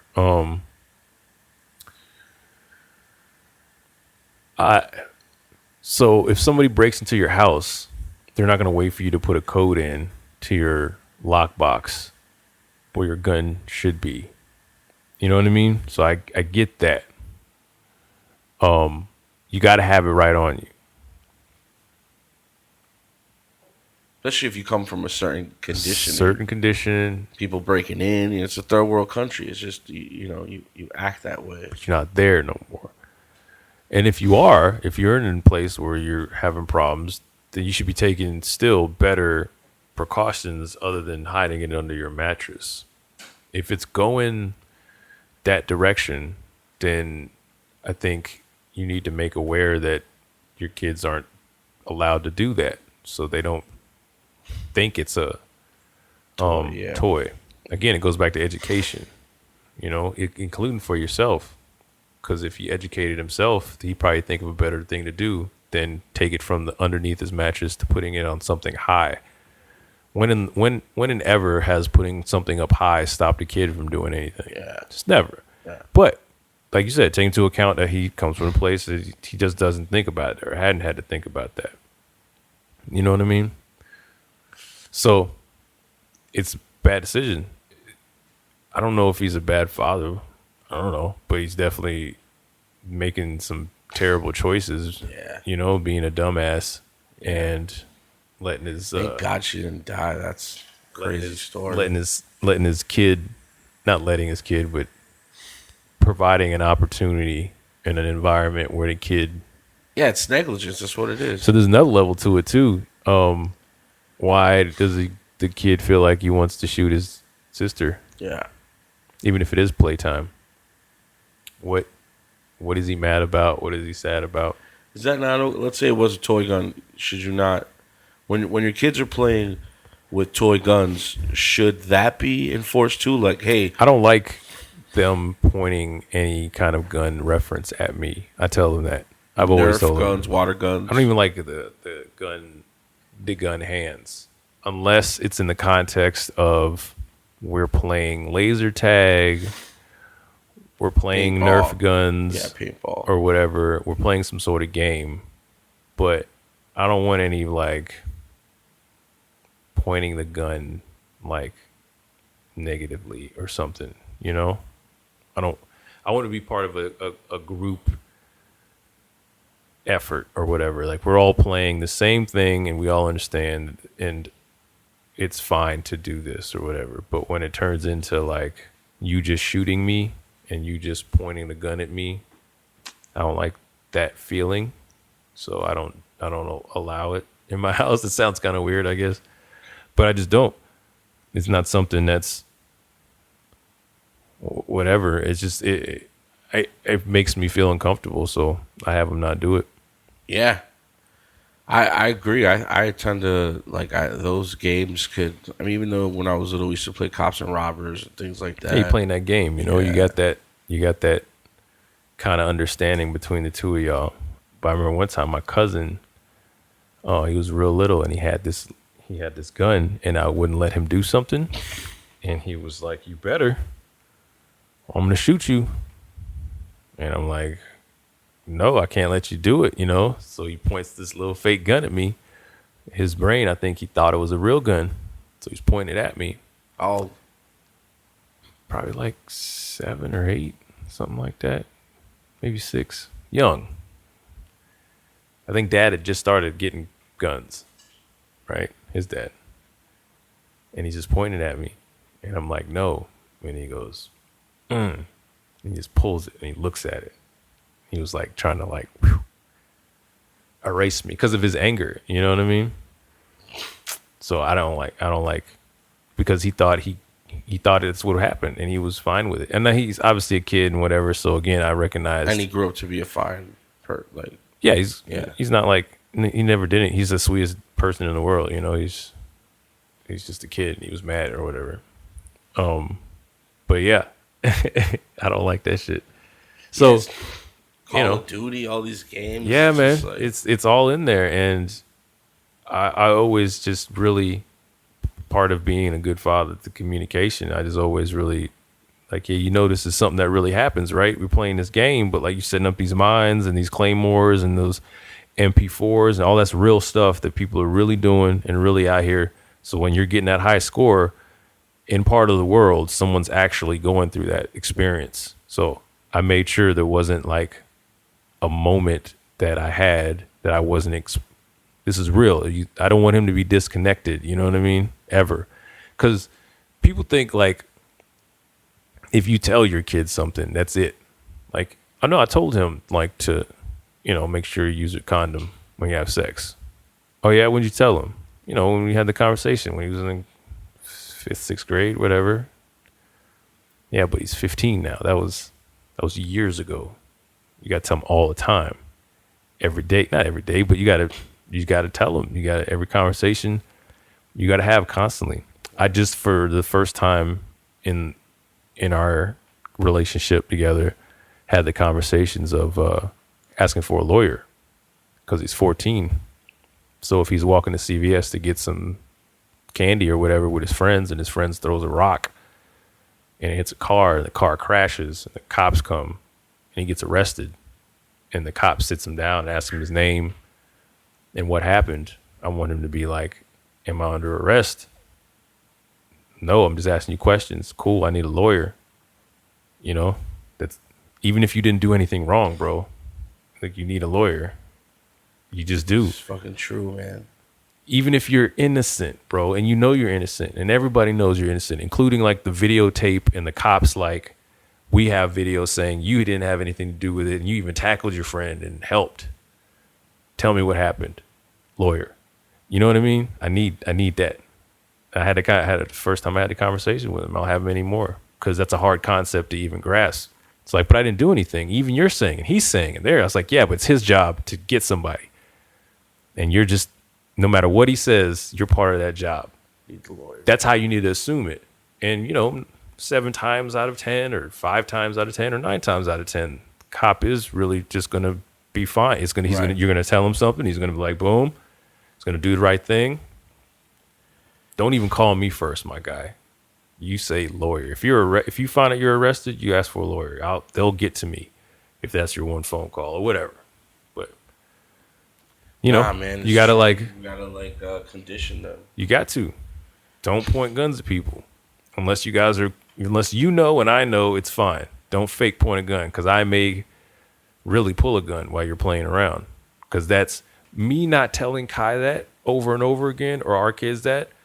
Later on, puts him in a car when he's 16 with his friends with a paintball gun that looks like a real gun, driving around the city, shooting up shit, and they getting shot at because he's just like, well, no, I was just playing. Because nobody ever said, dummy, don't point your shit at people. Because, you know, so it's like, it's important for later. A lot of this stuff early is important for later. Somebody failed to explain to this gentleman that you shouldn't keep a gun in a mattress with a bunch of kids around. You know? But he's like, no, but I take it out and I put it on a shelf for later. It's like Zopal. Come on, my guy. No one in this place is, what is it? The professional wears. Okay, I'm the only one in this room professional enough that I know of to carry this Glock 40. I'm the only one. All right, this one is sad, but is that guy in here? Because he was a dad. Didn't he have his? He didn't have his son. He had his son in the place with him. Sorry, I figured we already talked. Yeah, so bring him up double time. Oh, yeah, I feel bad when we. With this sad story, though, out of Sarasota County, the brother of the 14-year-old boy who was shot and killed by his father at a gun range says it was simply a freak accident. Stephen Brumby's father accidentally shot and killed him after a hot shell casing went down the father's shirt and he was trying to get it out. and the gun went off. Fox 13's Evan Axelbank spoke to that family and is live now. You gotta keep your head, bro. Gun range where that happened over the weekend. You gotta keep your Evan, head. I can't imagine what this family. That was the one thing when I still remember that when I was a kid. Well, I'll let this play. Sorry, but when my dad took me to the range, he told me that like before I even had bullets in the thing, he had me pulling the trigger, and then he said, "All right, so you pull the trigger and it flies up and it goes into your glasses. What do?" I say, I fucking grab my glasses and pull them down so it doesn't burn me. He's like, no, you got to keep your head, put the weapon down. You know, you got to take that burn. You got to take that pain because you have whatever in your hand. I know that from way back then. This guy got a hot shirt and now he's paying for it the rest of his life. Doesn't make him a bad dad. You don't think so? No. That's, like he said, it's a freak accident. It's not his fault he didn't react correctly in the moment. He didn't get the proper training, though. Who knows? He might have, but you still, to somebody's point, I don't think. No, that was at work. We were talking about this, but no matter what, until you're in the shit, you don't know what's going to happen. You could train to be a assassin, military, shoot at the range all the time, but once you like start shooting people and putting your knife into people and feeling breaths and life leave people, well, then that's when you like know how you're going to react when bullets start flying. So take that all the way back to people who don't live in a world where they're shooting people or whatever, but they're just at the range and they're training, then they're just not prepared for those scenarios until they happen. Yeah. And he made the mistake of reacting to the pain of the heat of the shell casing instead of putting his weapon down and then reacting to it and taking. When I was at the range when I was 12, the thing flew up and it got stuck right here and it burned like a motherfucker. And I sat the gun down and I stepped back and I pulled the thing off. Because if I do this, you're going to shot yourself. Or my son. It wasn't my son, but it was my dad at that point. You think there should be an age limit before you start? What's the age to bring your kid shooting?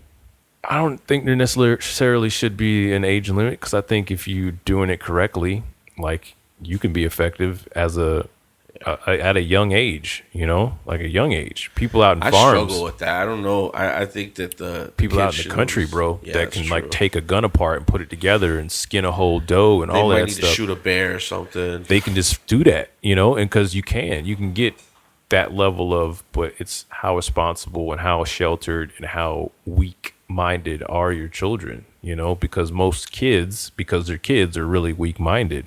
A lot of adults are weak-minded, you know what I mean? But especially children that aren't brought up in a harsh environment to where they need to like, or are able to and have the tools that does stuff like starting a fire or setting a bear trap and then using a buck knife that I got from the tooth of a lion. You know what I mean? All these crazy things that happen. But I think that I don't think there's an age that's too early per se. Especially if you're going to have guns in the house. I think the earlier you expose them to it and teach them to respect it and not fear it and not treat it like a toy, like the kid did who shot his sister because he thought it was a toy, the better off you are. Imagine if that father knew about gun whatever the correct way to have a gun, and he taught his son, you know, that hey, this is where we keep that, and you're not to touch it. But if you do, this is how you do it. And you teach them how to take the clip out and the whole nine. You educate. I think education is the best because then you take the mystery out of it. You take the mystery out of it. I think it takes the if you make it regular, it lessens the reason for somebody to be so like take it out and mess with it and whatever. You know what I mean? I think it's the influence. So your father, I'm sure, because he was in the military. There's guns at the house, right? Yeah. Do you have guns at the house? Me, no. I don't like guns. Me either. My parents didn't have guns. I'm thinking about getting a shotgun, but I don't want to get it. It's just because of the kids. Just because in general, man, you never know. Because I work where I work, and I just know that sometimes bad shit happens to good people, and they get their door kicked in because of whatever. What's scarier, are you having it at the house to protect the house from an intruder, or the kids getting a hold of it? And you know what I mean? You mean for me personally, or just if I were to think? I don't. The kids are at an age now like they wouldn't. Even the little girls? Especially little girls. Little girls wouldn't want nothing. They wouldn't want to be in the same room with a gun, you know? The only ones I'd be like worried about if I was to worry about anything is the boys. And the boys, they just, you know, they've proven thus far not to be like that kind of irresponsible. They got knives and stuff and they don't like pull it out on each other or some dumb shit, you know? Right. They're not out trying to hurt each other or animals or anything like that. So, you know. Yeah, I don't want a gun in my house at all. Ashley wants to get one, but I just not like. I don't want a handgun because I can go through walls. I want a shotty that'll spread, that I don't have to aim. That if I got to take somebody's legs out. That's another level too. Yeah, you shoot in the house, goes through a wall. Yeah, hits these somebody. motherfuckers got these armor-piercing bullets and shit. Yeah, that's going through you. I mean, it's going through the guy that you shot. It's going into the wall, through your kid's room, into the neighbor's shit, and it's going to keep going down the street. Depending on what kind of gun you got, it's made to do that. It goes through metal. Yeah. It's stone and all that.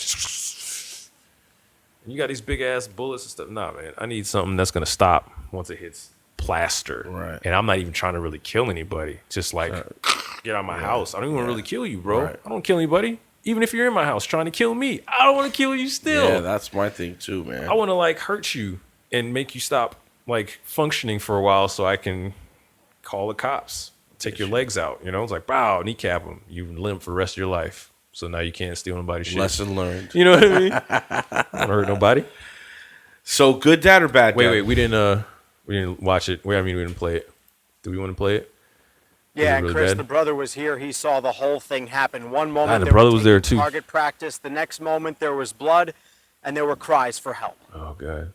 Outgoing and energetic, 14-year-old Stephen Brumby never ceased to amaze his 24-year-old brother, David. He'd be 50 feet up a tree 1 minute and throwing knives and shooting bows and arrows and playing his ukulele the next. On Sunday, Stephen, David, and their 12-year-old sister were watching their father, William, take target practice at High Noon Guns. Stephen had been learning to shoot for a year. If something bad happens, he wanted us to be equipped with the tools and the knowledge to be able to defend ourselves and our families. An ejected shell casing went off the hard wall of the outside lane and landed down the back of the father's shirt.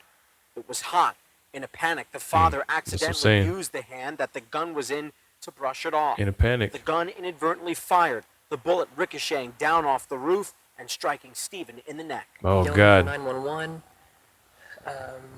Stephen, stay with me. I love you. I put pressure on the wound. I watched my little brother bleed out in my arms. Brumby died at Sarasota Memorial Hospital. His father is described as being a wonderful, caring father whose bark was always worse than his bite when it came to his kids, the type who would let them sneak an extra cookie. He's processing slowly. He has some stuff to work through, but I know that his faith and the support will carry him through. That's it for me, bro. It's a wrap. You know you're not going to see Thompson. I don't know, man. I don't know what to do with that for the rest of your life. Bro, you shot your kid and you killed him because you panicked. Is that manslaughter? I think so, right? I don't know if you got. Let's see if you got charged with anything. Getting used to. The ice cream truck just came by, and I was about to yell to the house, "Stephen, the ice cream truck is here!" And they probably didn't won't realize he was gone again. Their fate is seeing them through. We don't have the answers. We don't know, and it's incredibly tough right now. But we know who to run to because the Lord is close to the brokenhearted. Sheriff's deputies say that surveillance video largely confirms what David said. At this point, no charges are pending. Chris. Yeah. It's a hard one, man. Such a hard one, bro. Because he really was trying as a good dad. Mm-hmm. It was, like I said, you're dealing with that shit. You can't make mistakes, man. Yeah, man. It's finite. It doesn't go away. That's one of the, talking about the Call of Duty thing and how it really happens. One of the early lessons I told Kai was like, it's not like a video game. There's no mistakes.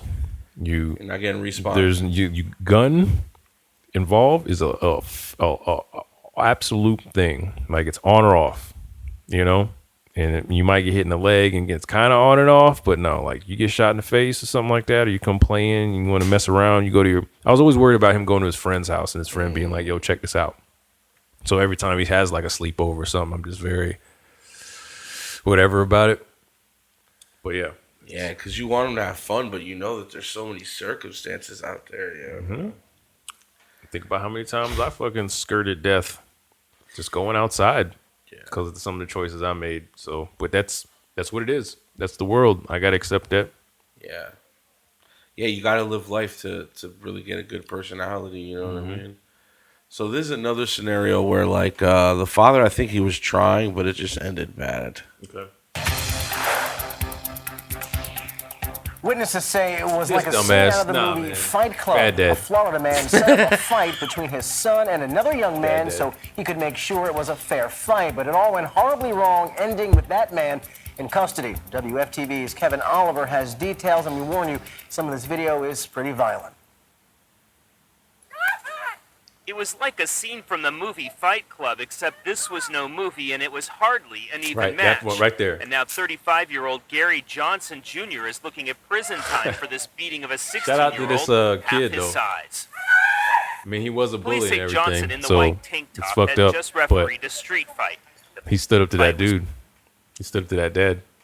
between his son who gave up. You can see him here walking into the backyard, and another teenager you can see in shorts on the left side of the See, everything started fine. Everything was good. He set up the fight. No, you don't set up fights, man. You don't do that. No? No, man. You don't set up fights. You don't set up situations where two people go down to the level of just fighting themselves. What if they need to get it out? They need to talk.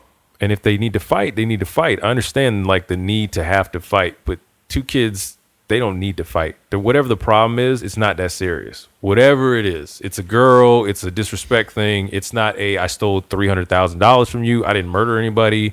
I didn't break into your house and piss on your couch or whatever. You know what I mean? There's no like, you don't need to fight. But okay, as we are as parents, they have to perceive that the world is taking them seriously and they're to be taken seriously. So let's get together and have a conversation and really hash out what the problem is. I'm not setting up a fight club. I don't like if they hate each other and they're gonna go at it anyway. Then why not take set them, up a controlled environment? Well, Throw controlled some gloves, you know. There you go. Yeah. Like take them to where there's a ring and there's a thing and all of that. Ding ding. And you can even train for it. Make it a whole awesome thing and make it a montage movie later on, right? No, seriously, like because there's several lessons to be learned, and hopefully one of the lessons learned at the end of the day is that you didn't need to fight. You know what I mean? Because a lot of times that training, like that teaches discipline, teaches a lot of things, teaches you like the MMA fighters are some of the nicest people you ever met in your life, Right. bro. Because they'll destroy you, and they know they can destroy you. it. Same thing with this kind of thing. This doesn't need to happen in some guy's yard, bro. And especially what level he takes it to. Like, it's like, I understand maybe the idea of like, I'm going to help them get it out. Right, But because some the kids idea, turn to guns or something else. just the idea, he fucking way missed on all of the execution of it. Oh yeah, because see what happens is like so he sets the fight up, his boy pussies out. So he No, I think shakes lost, right? Huh? I think didn't they they lose? didn't even fight. His boy pussied out. His son, he set up the fight for him, but his son was like, "Nah, I really don't want to fight." First of all, he didn't pussy out. I think he was more of an adult than his dad was by not fighting. Okay. Because the pussy out thing, that sends the wrong message. So he goes to shake the guy's hand. Police have not released the name And of then- the victim because he is a teen, but authorities say he came to the Johnson home for the semi-organized street fight. When the teenagers started talking back to Johnson, And then somehow they got into each other's face like 2 minutes later. Because the guy kept trying to son him. You know, little man in him and buddy in him and good, you know, because he was talking shit about how, like you're saying, the son didn't do what he needed to do. So there was like a little, and still, this guy's not a fucking adult. You know, he just wants to look at this guy. the roles suddenly changed. The 6'5", 220-pound man clocked the 16-year-old in the head, knocking him to the ground, and continued to beat him. Eventually, Johnson's own son returned to try and break up the fight by holding his father back. We went by the Johnsons' home. What's this about? Well, that guy's going to jail.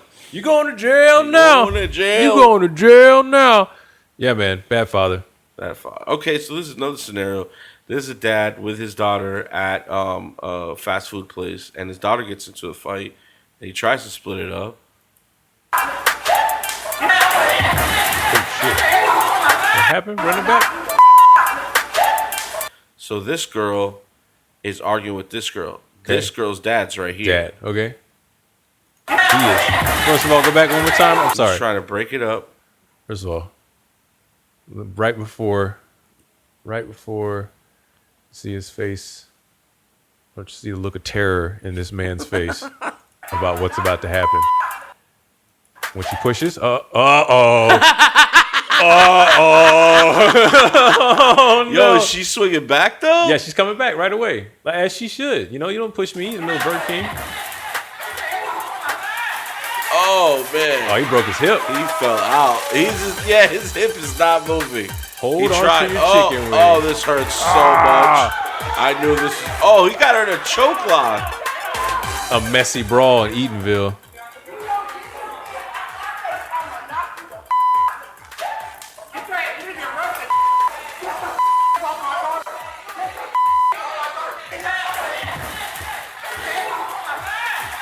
Good father. Good dad. Good father. Good dad. Good dad. He was just trying to because he just got in it. He just was like, all right, I'm about to get fucking. Oh God, you know, he's like, please don't know my daughter. That's exactly what I would do. I mean, knowing I'm about to get kicked all in my nuts, but I'm gonna just have to take a couple, and then hopefully nobody starts punching my kids, because then I gotta punch you. I think I'm throwing people as much as I can. You know what I mean? Right, because when hands are flying, sorry, especially with women, especially with girls, you don't want to hit me. It's like, don't put your hands up. I gotta protect the kid, so I'm gonna get in the way, and if it gets crazy, I might just hold on. But even then, I'm gonna like hold and try to get I'm pushing. Right, I'm assuming I'm pushing. But what if you see your daughter getting her ass beat? Like what? You know, it's game day decision. There's choices we make in public that live with us. So what's worse, watching somebody get their teeth kicked in, or going and getting a manslaughter charge? Got punched a 14-year-old girl in the face. Oh God, let's try not to punch anybody, for sure. Like I said, I'm just controlling as much as I can and like pushing, but it gets wild. Yeah, you know? It just gets wild. Yeah, especially girls who can't fight. They get like it's a Tasmanian devil effect, where they're just like, shaking your daughter against the floor. Like, get off her. Stop scratching her. Sorry, stop scratching. Yeah. Sorry. Ow. No, I hear you. Here's some Jolly Ranchers. It's tough. It's a tough spot because it's girls.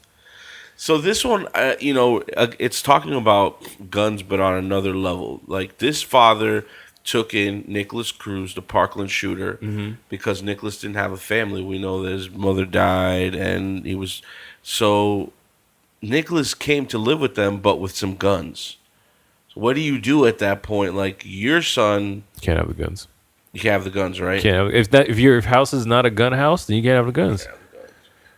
It's like, oh, but I have these guns. It's like, cool, put them in storage. I'm not trying to ask you to sell them if you whatever, but they can't be in here. I don't need no rifles up in this piece. Yeah. Or I like guns, so sure, bring the guns in. Yeah. How do you store them? You know, how do you take care of them? How do you maintain them? Do you know how to use them? Goes all back to the same shit, man. But people are blaming this guy, and the guy just was taking the kid in. I mean, how would he know that he was going to go shoot Parkland up? You know, is he a bad dad? I mean, he has was to genuinely trying, because he has a son, and the son was friends with Nicholas. How was the gun stored? How were they maintained? What were his actions with them? Did he recognize that the kid had problems? Did he watch his social media? Did he see the videos that he posted about the things that he was doing? If he saw all of those things and didn't keep somewhat of an eye in his own house about how this kid had the guns, then yeah, he has partial blame. It's hard, man. It's so hard. Being a parent's a hard job for sure. It is, but like, it's not even your kid, and you're going out of your way to bring him in. And yeah. What more reason to do it right? You're bringing him around your children. Even more of a reason than say he's a bad dad. Good point. Nicholas Cruz says they knew that he was depressed, but they had no idea how troubled he really was. James and Kimberly Sneed let Cruz live in their house after his mom died back in November. Cruz was a friend of their son's.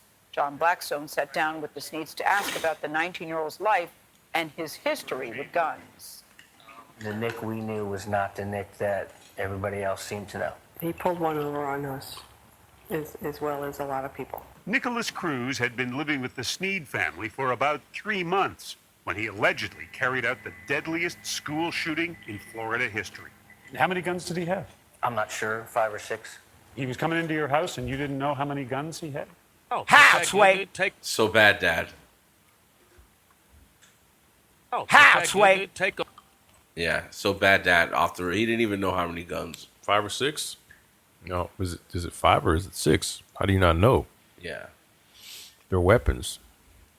They're in your house. Semi-automatic weapons. Yeah, and it's in your house. It's under your roof with other children, your family. Bad Dad. Bad Dad. You gotta know, bro. I'm right down the middle. It's just yes, it's bad, but it's like he was trying to help the kid out. But yeah, I'm with you with the 6 guns. It's too many guns. That's a different argument. He doesn't even know. He doesn't have enough information. Like, again, this kid could be from Montana and he could have 20 guns. You know what I mean? But knows how to strip them, clean them. He respects them. He doesn't post on social media about how he's an angry teen that wants to get revenge. Like, that kid's fine. He can have 20 guns. If you're not going to shoot everybody up, I'm not anti-gun. Yeah. I don't think you need 6 guns, but who am I? Yeah. I don't know. That's a lot of guns. That's a lot of guns to me. But if you just want to have them and shoot them at things and whatever, cool, man. Collector. Have fun. I think at a certain level, though, even collectors are kind of like, I don't know. It is, to me, it's kind of odd, yeah, right? Same thing with, like, putting dead animals on the wall. I'm just like, why is there a horse boar head here? That's weird.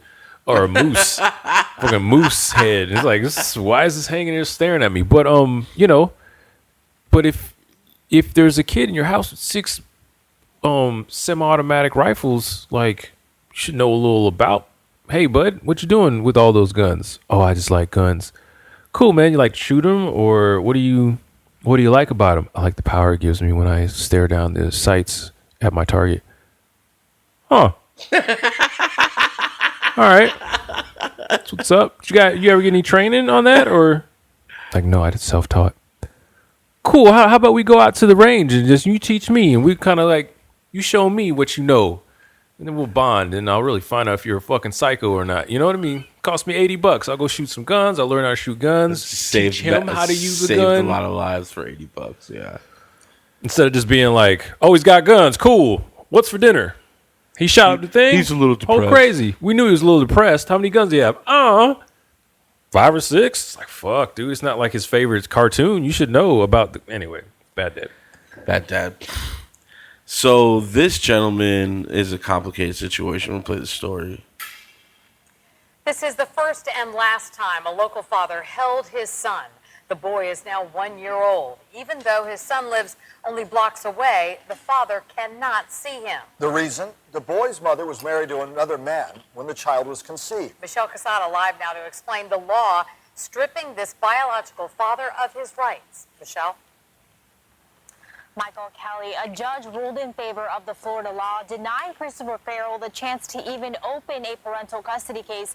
Every day he stares at pictures of his son, not knowing if he will ever be allowed to see him again. Missing out on his son's firsts. I missed the first step. I missed the first everything. He's calling another guy dad, probably. So. Christopher Phraydoe would give anything to be able to raise his son. When he found out his ex-girlfriend was pregnant, he put together this nursery for his soon-to-be baby boy. Never once did he sleep there. 1 second I think I'm going to be a part of my son's life, and then the next second I'm going to the wayside. Phraydoe's ex-girlfriend is married. He says she lived with him for a few months when she was separated from her husband, but she got back with her husband and was pregnant with Maury Phraydoe's episode. baby. She blocked my phone number and cut off all ties and contact after that. As the biological father of the baby, Phraydoe has taken his fight to the court. But a Florida law from the 90s basically states a child born into a marriage takes priority over biology. Phraydoe has no parental rights. What the law may intend is that the child would be born legitimate, Florida laws. would be born into an intact family of a husband and a wife. It's horrible. I mean, everyone keeps saying it's almost like losing a kid and almost like he's dead, but he's 3 blocks away. I know he's not. It's even harder. Farrell says after begging, the child's mother met him on a street corner when the baby was 2 months old. For a few precious minutes, he held his son for the first time. I was ecstatic. I was sitting here crying. I didn't know what to do. He hasn't been allowed to see his son since. Farrell and his attorney are determined to challenge the law. Yeah, you gotta take Farrell that. says he sees no reason why his son can't have 2 dads. You gotta take There that to the is no Supreme negative Court, to bro. having more people in your life that You gotta take that to the top. Be around you, that wanna Just keep spoil going. you. Because A that's legal expert says cases like these are extremely uncommon, which is why they are not heard of. Right now, Farrell's case is going to an appeals court where a judge could make a ruling He'll win or that, send man. it to the Florida Supreme Court. I did reach out to the mother of the child and her attorney. Both declined to comment He'll at win this that. time. Of Reporting live course. from the North County Courthouse in Because she Palm was out gallivanting. That's his kid. You know what I mean? That's a crazy law, though. Of course, that's a prime example of religion stepping in where fucking government law and all that shit should be. Like that has no. The institute of marriage needs to be the sanctity of marriage overrides biology. What kind of shit is that, bro? That's my kid. But is it? That's my kid. What if? But you know how you want to raise your kids with certain ideals. Fuck that. And the kid grows up with 2 fathers. Certain you know that ideals. the mom was a little thotty. Certain ideals. Is it more important to keep the sanctity of the home? What does that mean? Like just the respect. You know what I mean? The reputation. The lie? I don't think I have to answer that question. So it's better to just be the The just dad's ride with the this dad. but 2 dads because the other dad thinks it's the dad too. No, there's an actual father, like an actual biological father, and then there's also another father figure or whatever. Right. He may even be a nice guy, but like to me, if he is that great of a guy, I would say that's the dad over there. He needs to be involved. You know what type of problems the kid? He's just always going to be searching for some shit because he's going to look at that dude and not see himself at all, and he's not going to know why. That's just always going to be there. People are like, no, that's not true. Blah blah. It is. He'll think of the other guy as his dad, and he might be a great guy. But like, if his original father isn't some criminal or some like, even if he's a criminal, bro, like, you should. It's like, listen, I'm not your dad. You know, your dad killed 17 people in the 90s. You know, that's not your fault. Right. I love you, but that's not the honesty is truth. The best policy because they're gonna question it. You're gonna drive up the street and let 3 blocks away and let them see him for like a quick picture. 3 blocks Did you see away? that picture? It was on the side of a road. Yeah. Bought it like a watermelon and some strawberries. Oh shit! I was staying in your house for 3 months. That's right. We did have a kid together. It's wrong, bro. That's wrong on so many levels. So good fathers, or one good father. I think that guy's trying to be a good dad. He's definitely a good artist. See that Lion King thing he set up? It's pretty good, man. Too bad, man. It's hard, man. That's why you got to try your damnedest to not burn bridges when you get out of relationships, especially if there's kids involved, because it makes it so much I tell harder. that to all my young friends that have baby mom. I'm like, yo, you're better, even if she's crazy. Yeah. You're better off keeping her at home. And you're better off taking care of her because the minute she hits that street and you guys are no longer together, she's going to bring another random dude into the thing. And he's also going to get put on child support, bro. So where do you want to go with it? Well, I don't know. Maybe. A lot of that is a maybe. But I think what I take from that is if you're not with her, it's better that she's in a good place, happy. Well, yeah, I mean, I'm talking about when you first have the kid. Mhm. When the kid's a little bit older and you guys are not getting along or whatever and the kid can understand, it's better. But as a baby, you got to try your hardest. Even if you guys have separate rooms, it's healthier to just be and try to coexist, I think, No, I mean, if you can. Not everybody never had any can. kids, so I don't know. No, we broke up like right when he was 2 or 3. So that was the coexisting thing was kind of happening through just because we had to. We had a lease on the apartment and a whole 9. So it was what it was. We had to coexist, and that's sort of what I'm saying. It's coexisting in a way. because we're don't talk shit, help when there's a problem.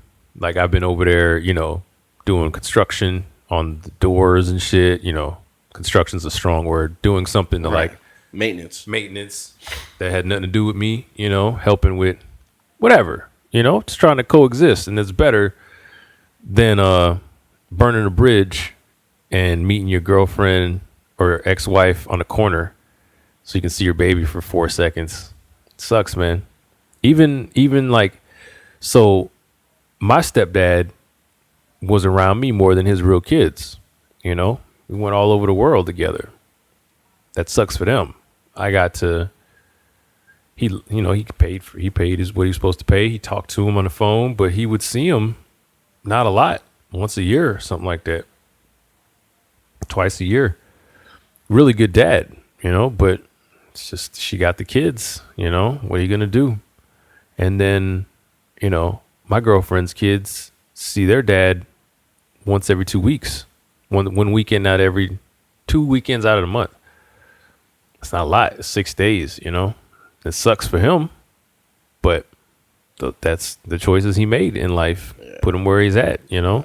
So it's like, you just need to be nice as much as you can. Be as cordial as you can on the way out, because it's going to bite you in the ass if you're not. That situation is more common than not. You know what I mean? Like I think we're all beginning to be comfortable and get rid of these old archetype relationships and know that we're just evolving into different things. That's a crazy fucking law, though, man. Yeah. Like your parental rights are null and void because marriage. That's Florida for you. So this, I think, hands down, is a great dad. The amazing picture. Oh, yeah. Suspected child molester after a run-in with the dad. Tonight, Kelly Joyce talks with that Florida father about what he says he saw and how he reacted. This was the scene last Friday. 18-year-old Raymond Frolander standing before a judge charged with sexual battery. His face swollen. God damn, look at that face. Daytona Beach police say Frolander all was worth beaten by it. the father of the victim. I attacked him viciously, and I didn't stop. The only time I paused was to go to the kitchen and retrieve a butcher knife, because I was going to kill him. This 35-year-old father, Jason, says he walked in on Frolander, a family friend, attacking his son. Jason told police he went out for a bite to eat, and when he came back, he heard something in the bedroom. Got my son Raymond in the room. He called 911. I just walked in and found a grown man molesting, and I got him in a bloody puddle for you right now, officer. When Daytona Beach police showed up, they found Frolander unconscious. He was taken to the hospital, then to jail. Police say Jason won't face any charges for the beating because he was protecting his child as a crime was being committed. Police also say Frolander admitted to the sexual battery. Normally, we would not show the face of a father whose son had been sexually attacked, but this father wanted to show his face and let you know he thinks his son is a hero. Because I was going to kill him. My son stepped in front of me and saved his life. He just looked at me and said, "Sir." He shook his head and said, "No." And I just put the knife down. I just wouldn't traumatize him any more than he already was. Jason says his family is trying to heal, but he felt he needed to talk publicly about this case to let all victims of sex crimes know they do not need to be afraid to come forward. Everybody wants to do the, not my family, or they got to wait till it hits close to home and all that. 9 out of 10 of these are an uncle, a brother, something. Yeah, man, that's true. That's what they Jason say. tells It's always us his somebody son you is know, in right? counseling. He says he's a very Hey, tough fuck that kid dude who will get through up, this. son. He says this has not only affected his family emotionally, but financially as well. Yeah, what are you going to do? Great dad. Great dad. Great dad. And, I mean, for his son to step in front of him and have Minus the mercy. part where you talk about it on the news. No. You don't think you should have talked about it on the news? I'm always weird about that, where they like talk about stuff. Like even the dude whose brother got shot by his dad. Why would you want to? Right. Who gives a fuck about the media? Doesn't help right anything. now? Yeah. This thing where he says, I feel like people need to speak out. Yeah, if you hadn't caught the guy or whatever, I understand that. But now you're just sort of showing how tough you were, you know? Right. And that's kind of whack. But the way he's on the 911 call. yeah, I got him in a bloody puddle, officer. But he protected his kid the only way he knew how. So I agree all the way up to the point where he's like, no, I'll do the interview. No, she's like, oh, I don't want to show your face. Like, no, Show my face. Why? Why does that help? Do you think the better thing was just to separate him and let the cops deal with him and not get physical with him? Would that be a better thing, or you should go in and beat the shit out of him? You shouldn't. You should not. Right? Like, you should not. But it's a gray area. You're not really. It's always going to happen, I think. Like, if you can figure out how to keep yourself under control and keep him there, okay, more power to you. In my life, that's never going to happen. I don't ever see that happening. If the guy's bigger, I'm going to get my ass whooped. If the guy's smaller, I'm going to whoop his ass. But if it's a female, I'm going to probably separate and call the cops and talk shit and watch his mom. Watch as his mom thrashes her, because his mom can fucking do some damage. I've seen it. So if any of that ever happened, she probably would handle that work, and I'd stop her from killing somebody. But yeah, you shouldn't though. You should figure out how to keep yourself under control. Not me. Woosah. Not me. Bro, if I could walk down some shit like that, man, oh, God bless America. And across the board, would say, oh, it'd probably be worse for a female, but fuck it. It's like a kid. Yeah, no, I just can't, I don't think I'd. Because the story initially, you would think that it was a guy molesting a girl. Like, that's the more common thing. Mm-hmm. But the kid, and the guy didn't even look like a grown man. He looked like maybe he was 20, like 19 or 20. Yeah. You know what I mean? But still, like, that's a kid, bro. Mm-hmm. You need that lesson to be taught. Yep. And he learned it. And he saw it. Everybody in jail saw he learned it. So this is another. So we're in the good dads. These are just all different scenarios. These are going to be more personal scenarios, and then we're going to get in Good Samaritans. I would teach him a lesson that would embarrass him and make him feel the way that the kids feel. Michael Yeager says he's outraged after learning his son Jacob bullied multiple classmates at New Smyrna Beach Middle School. Wanting to teach his 13-year-old a lesson, the frustrated father took an unorthodox approach. I wrote the sign, "I'm a bully, honk if you hate bullies." Yeager drove his son to nearby State Road 442 and parked him on a busy corner, his son holding the sign high. Embarrassed and kind of nervous. Was he holding the sign? Was he holding the sign high, or was he holding the sign high? Oh. Stoned. As it didn't take long for people to start honking. You hold it high. And stopped to speak with both father and son. I had Edgewater Police stop by. I had Volusia County Sheriff's. I had good response from the neighborhood. But Michael acknowledges not everyone agrees with his parenting. I had one woman come up and call me every name in the book. How do you respond to parents who say putting your son out on a busy road with that type of sign is in fact bullying your own son? In my mind, I was doing the right thing, but I guess you just can't please everybody. No, it's exactly what it was. A recent staggering statistic shows 1 out of every 5 students report being bullied.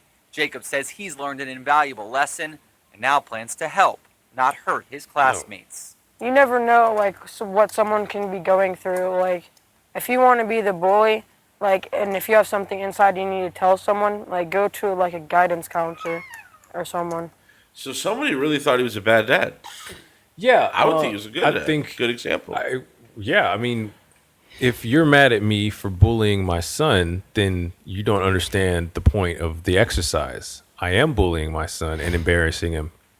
Now he knows how it feels, so he doesn't do it again.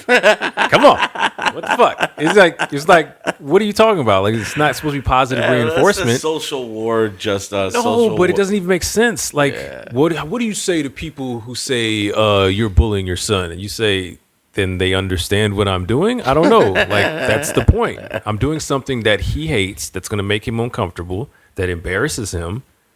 It shows him a small little taste of because probably what he was doing to the kids is worse. You're probably saying some really foul Swirlies. shit or beating him up or whatever. He just made him hold a sign telling the truth. That's another level of it. You're mad at me for telling the truth, and you're mad because all these people agree. And besides all that, go fuck yourself. It's my son. You know what I mean? Besides all that, go fuck yourself. That's the key point. Yeah, I'm not hurting anybody. You need to get back in your little fucking car and go feed your dogs or whatever the fuck. don't be mad at me. People and their damn opinions, man. Hey, man. I said honk if you hate bullies. I didn't say stop and give me a bunch of shit if you disagree. But this, again, he did something in public, and that's what happens. You get the consequences. So you get to have that conversation. But I think it's a pretty easy conversation to get around. If she says something like you're bullying your kid, and you say, yeah, he was being a bully, and now he knows how it feels, and he's not going to do it again. So I'm right, you're wrong. Bye-bye. Good dad. Good dad. So, good dads always make for good Samaritans. So these next couple of stories before we wrap it up are about, a good when you walk in those good shoes, 9 times out of 10. You walk in those good shoes. Yeah, I mean, one time me and my dad were riding to Daytona to clean the units, and we come off the exit, and this lady's car was flipped on the side. And there was a little flame coming out. He didn't hesitate to pull over and help those ladies out, man. And I followed right behind, and it's because of those traits. You know what I mean? Shout out to my pop. Video of the dangerous encounter a Pasco deputy had with an incoherent man who rammed his cruiser. Oh, God. We're also hearing from an unlikely hero who got involved. ABC Action News reporter Eric Waxler with how that Good Samaritan helped save the day. Investigators say Joseph Pemberton was crazed and incoherent on a Zephyr Hills road. He's wearing only a pair of boxer shorts. He's in the middle of the road. Florida. Moments earlier, body camera video shows him putting his pickup truck in reverse and smashing into a deputy's patrol car. Pemberton then jumps out with the truck still moving and continues to rant. Chill out. When Pemberton charged, the deputy used a taser. Chill out. Help a lawn care worker who happened to be driving by. Don't resist, brother. Thank you. I think it's the right thing to do. Jose Martinez worked in law enforcement in Puerto Rico and says his training kicked in. And even though it's been since 2001, I still runs in the blood. First of all, what you don't see in the video is that what is a happened nice before beard. this encounter. That shit Investigators was say Pemberton immaculately. He's a landscaper for sure. That's what he said. He was a landscaper, right? Yeah. Damn right. The good thing about this story too is Manicured. that there's cops already out there. 9 times out of 10, when you already see cops taking care of stuff, what do I need to get I'm involved? definitely not getting out. Why would I approach a cop? Yeah, never. Riding with him, jumped out to get away. They were out of control, crying and nervous. Martinez, a father of 7 and Damn. grandfather to 4, had to help them. Or the father. Martinez is about to go have some sex right now. It's unbearable. When you see things 7 like this kids. happen, you have to do something. Martinez says he got the children off the road and comforted them. Yeah. Investigators aren't saying yet if Pemberton was on drugs, but he wasn't making much sense. I think so. I would say it's a high probability. Nuclear bombs were coming. Fucking nuclear bombs Checked out coming. at a hospital, then taken to jail. Children are in the custody of a You got that family meth member. face. In Pasco County, Eric Wax. Yeah, I'm just not getting out of the car to help. So shout out to this guy. I keep it because- moving, you know. Yeah, I keep it moving most times, for sure. So this guy, this is another guy that's Good Samaritan type of dude. Let's restart this. Oh. I was like, that looks familiar. So I was trying to. Hi, I'm Josh. I'm Adam from Hudson. I was trying to surprise Thompson, but he already read the story. Thompson's been my brother for a while now, and I gotta say, if I had a kid, I would definitely take a lot of tutoring. You do a violent car crash. So this is right in front of you. A bleeding driver. We'll let you play You it. jump in to help.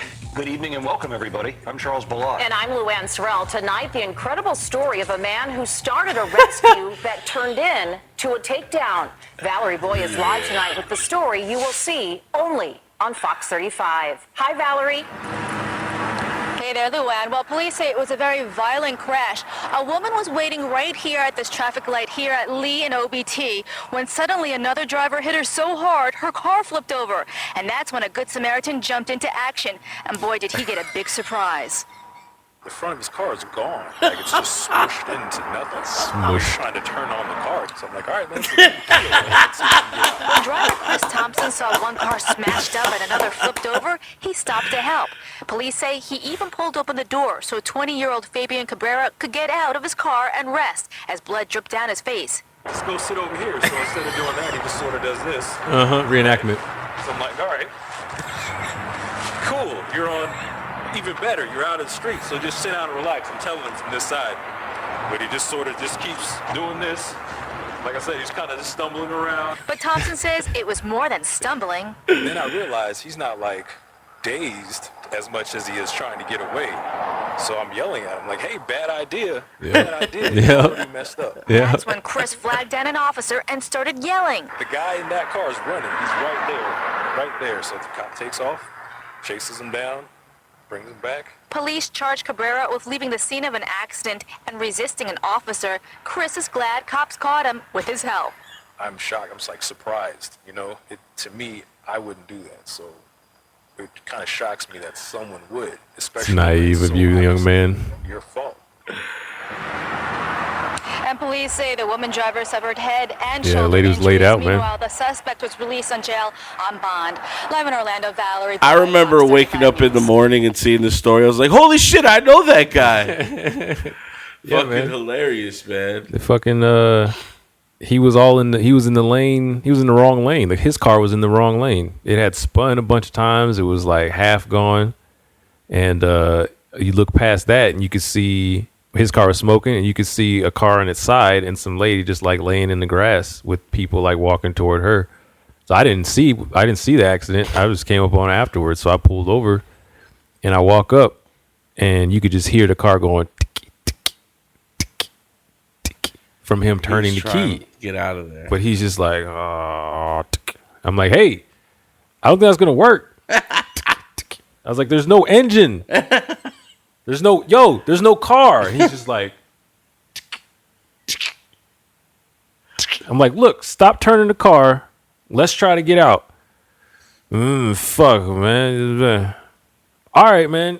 I'm pulling the fucking shit. Opens up. He steps up. He's like, I'm like helping him balance. And I'm just like, yeah, just sit right there, man. Just chill out. So he's like steps over. And I'm like, okay, cool. Yeah, even better. Because now you're out the road. Now we're both not in the road. Even if this car explodes, which it may, I don't know. So then he just keeps walking. And I'm like, oh, well, you don't want to do that, man. You hit the car over here, I think. You don't want to go. Yo, you already messed up, bro. Come on. Come back. Come back. All right. So then I turn around and I sit down where I was telling him to sit down. I'm just like, whoa, this is crazy. I was on my way to Wing House, which is like right there. And then the cop pulls up. And the cop's walking toward me, and he's like about to talk. He's like, hey, is this your car?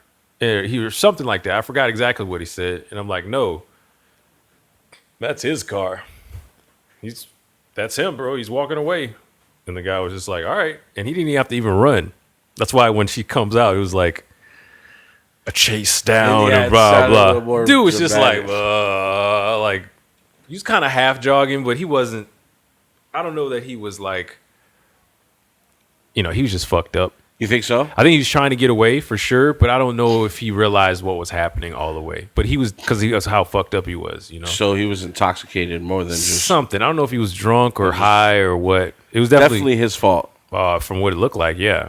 Did you ever get called in for a couple times? Not called in, but they kept prepping how they were gonna I got a couple lawyers phone calls, and they kept saying I need to be on call for it was like a year. I was like on call for this case, and then eventually he just pleaded. I think pleaded out. I think so. Was the lady survived though? Mm-hmm. Everybody survived, but that's crazy. Yeah, man, you gotta. I was just trying to give him advice, like a dad would. It's like, you already messed up, man. Don't do it. Story made you sound like you needed the Medal of Honor. The way she put it, that's why I laughed. I was like, I kind of just was the first to pull up, right? And I saw the dude's face when I drove by real slow, because I tried to drive around, and he was just like the picture. That's how kind of his head was hanging. He was just like this, and I saw the blood. I was like, damn, buddy's fucked up. So I just pulled over just because he was fucked up. Yeah. Fucked up being injured. So I pulled over. And then he was just really fucked up, and he was just flying down the road. And he had friends with him that had got out the car. Oh, I didn't know about that. They disappeared too? There was supposedly 2 other guys in the car. One guy comes back while his friend is sitting on the floor with the handcuffs or whatever. The guy got out the car. he starts like talking shit. Like, y'all need to let him go. Let him go. I'm like, who is this motherfucker over here? Fabian, or whatever his name was, starts talking about how he had friends in the car. And the guy was like, is that your friend? And as soon as the cop pointed, is that your friend? Yo, run the story back. Oh, you already exited. Never mind. There's a space in between the pillar of the bridge and like the pillar of the bridge. There's like a little space. It's probably like this. Instead of walking around this way or walking around this way, his drunk ass tried to shimmy through that little space. And the cops like walking like, hey, come here. What are you doing? Come here. And then when he went into the little crevice or whatever, he sort of looked back like, the fuck is going on? This guy's, is he running? Or what is he? The second guy too, he's just like, so the cop's just like waiting for him on the other side. And he like comes out. It's like, what's up? You know? Hey. So he walks him back to and shit. He came back, but he was so fucked up on whatever he was on that he came back thinking like They all got arrested. Yeah, I know for sure Fabian did. I don't know what to do in the car. I don't know what he would have been arrested for other than maybe leaving the scene of the crime or accident. But again, he was just in the car. He doesn't have to stay there, I don't think. But it was funny as hell. Did see him try to like shimmy away from the police. And I'm just sitting there like, man, this is crazy ass shit. I just got done playing softball. You know, do you think that when you have a child, it makes you more of a nurturing person? So does that make you more attentive to situations like this? Like you want to be the good Samaritan? It just seems like that's the case because when you have a kid, you no longer you can have an external kind of wanting to help, motivation. Yeah, because when you're actually thinking about another person all the time, so here comes this compassion and stuff. Yeah, for sure. I think it helps. It makes you less selfish. But the trick with that, or the rub with that, is I think naturally getting older, you feel that way. So getting older with a child also over time gets you to be more, like you say, attentive or whatever to other people's needs. So I think it's a 2-part kind of thing. It's not just having the kid, it's also growing old with the kid and growing and having, doing lessons and growing up with them. Also, you growing up yourself. That's the thing I didn't understand when I was a kid, or at least a child. Maybe a teenager, I understood that my parents didn't know everything and that they're growing too. But as a kid, you just assume it's all gravy, everything is, so you kind of just trust that your parents know everything. But it's just not the case, man. It's not, man. They're humans just like us. They fuck up all the time, every day. Yeah, man. But yeah, that's what makes us, I guess that's what makes us have perspective too of like, not, sometimes as a kid, when you don't understand things, not that you hate your parents, but like you might look at them as like, oh man, like why are you trying to stunt my fun or whatever? But it really comes from a place of experience and stuff, and you don't realize that till you're older. You know what I mean? Well, that's another reason, again, with the communication and the over and over and the repetition. I tell them all the time, I'm not doing any of this stuff or saying any of this stuff to be mean or whatever. It's because I literally am probably the one person in the world that wants you to win more than I want to win. And when they get older, they respect you. Like I have so much more respect for my parents now than I did when I was younger. And for like Ashley's parents, it's just, like when her father had a heart attack, I just genuinely felt like I had to go help him by any means. And that's only because, and I don't have any kids, but, Danny I helped raise. And even with, after my grandma died and I got Cosmo, I'm not trying to bring, I used to get annoyed sometimes when people like bring their dogs and they treat them like sons or. Yeah, I mean, there's some similarities there. Yeah, they grow and it makes you a better person. I feel like I got over my little negative hump because I am caring for another person. You know what I mean? And it always feels better to give. Yeah, that's why I know if I ever make a large sum of money all at once, I'll probably only keep 20% of it and just fucking take care of the kids. The kids or the children in general, all across the county or whatever, however much money I have, it's just going to go to like The children's. Something like that, you know. Yeah. Because I don't need it. Trick loves the kids. I don't want a house so big that I have to hire people to work there. Yeah. I don't want to live like that. I don't give a shit how rich I ever get. I don't want like strangers living in the basement cleaning up shit. That's weird. Yeah, just big ass. It's a monarchical, like kings and queens. Like, oh, I want to be a king. Not me, bro. Not I. Yeah. I want people living in my house to like not have to pay to be there, or they don't have. I feel obligated to do anything except maybe the children with their chores. But yeah. Well, and also, you know, it's important to leave. It's good to, you know, maybe not spoil your kids, but leave them kind of set up. You know what I mean? If you can, if you have that opportunity. Yeah, it'd be great. You know what I mean? Future. Yeah. Children, future. Dad's future. Well, God damn it, we spoke about 2 hours of great and terrible fathers. Of course, this is our opinions. If any of these stories seem to find the victims or the defendants in these cases, just know that it's just our opinion, and you can always change your life for the good or bad. And if you see me in the street, don't approach me trying to fight me, because then you'd be proving my point. Yeah. You know what I mean? So if I called you a bad dad because of something you did, and you come up to me and try to fight me, you're just proving my point. Don't do it. You should never get offended by anything we say on this show. Ever. So, enjoy your Father's Day. Celebrate. If you're a terrible father, try to be a better father. Yeah. Be a better father. Always be a good father. Don't hit your children to the point where they get bruised. Yeah. Unless they're really fucking up, you know. And then you got to do what you got to do. You got to do what you got to do. Because sometimes somebody else is going to do it for you. Or somebody else is going to do it, and they're going to do it harder. You know what I'm saying? Yo, my name is Phraydoe Peans. Thompson. My name's Thompson. It's still Thompson. He's that hero that you just seen in the last Chasing, story.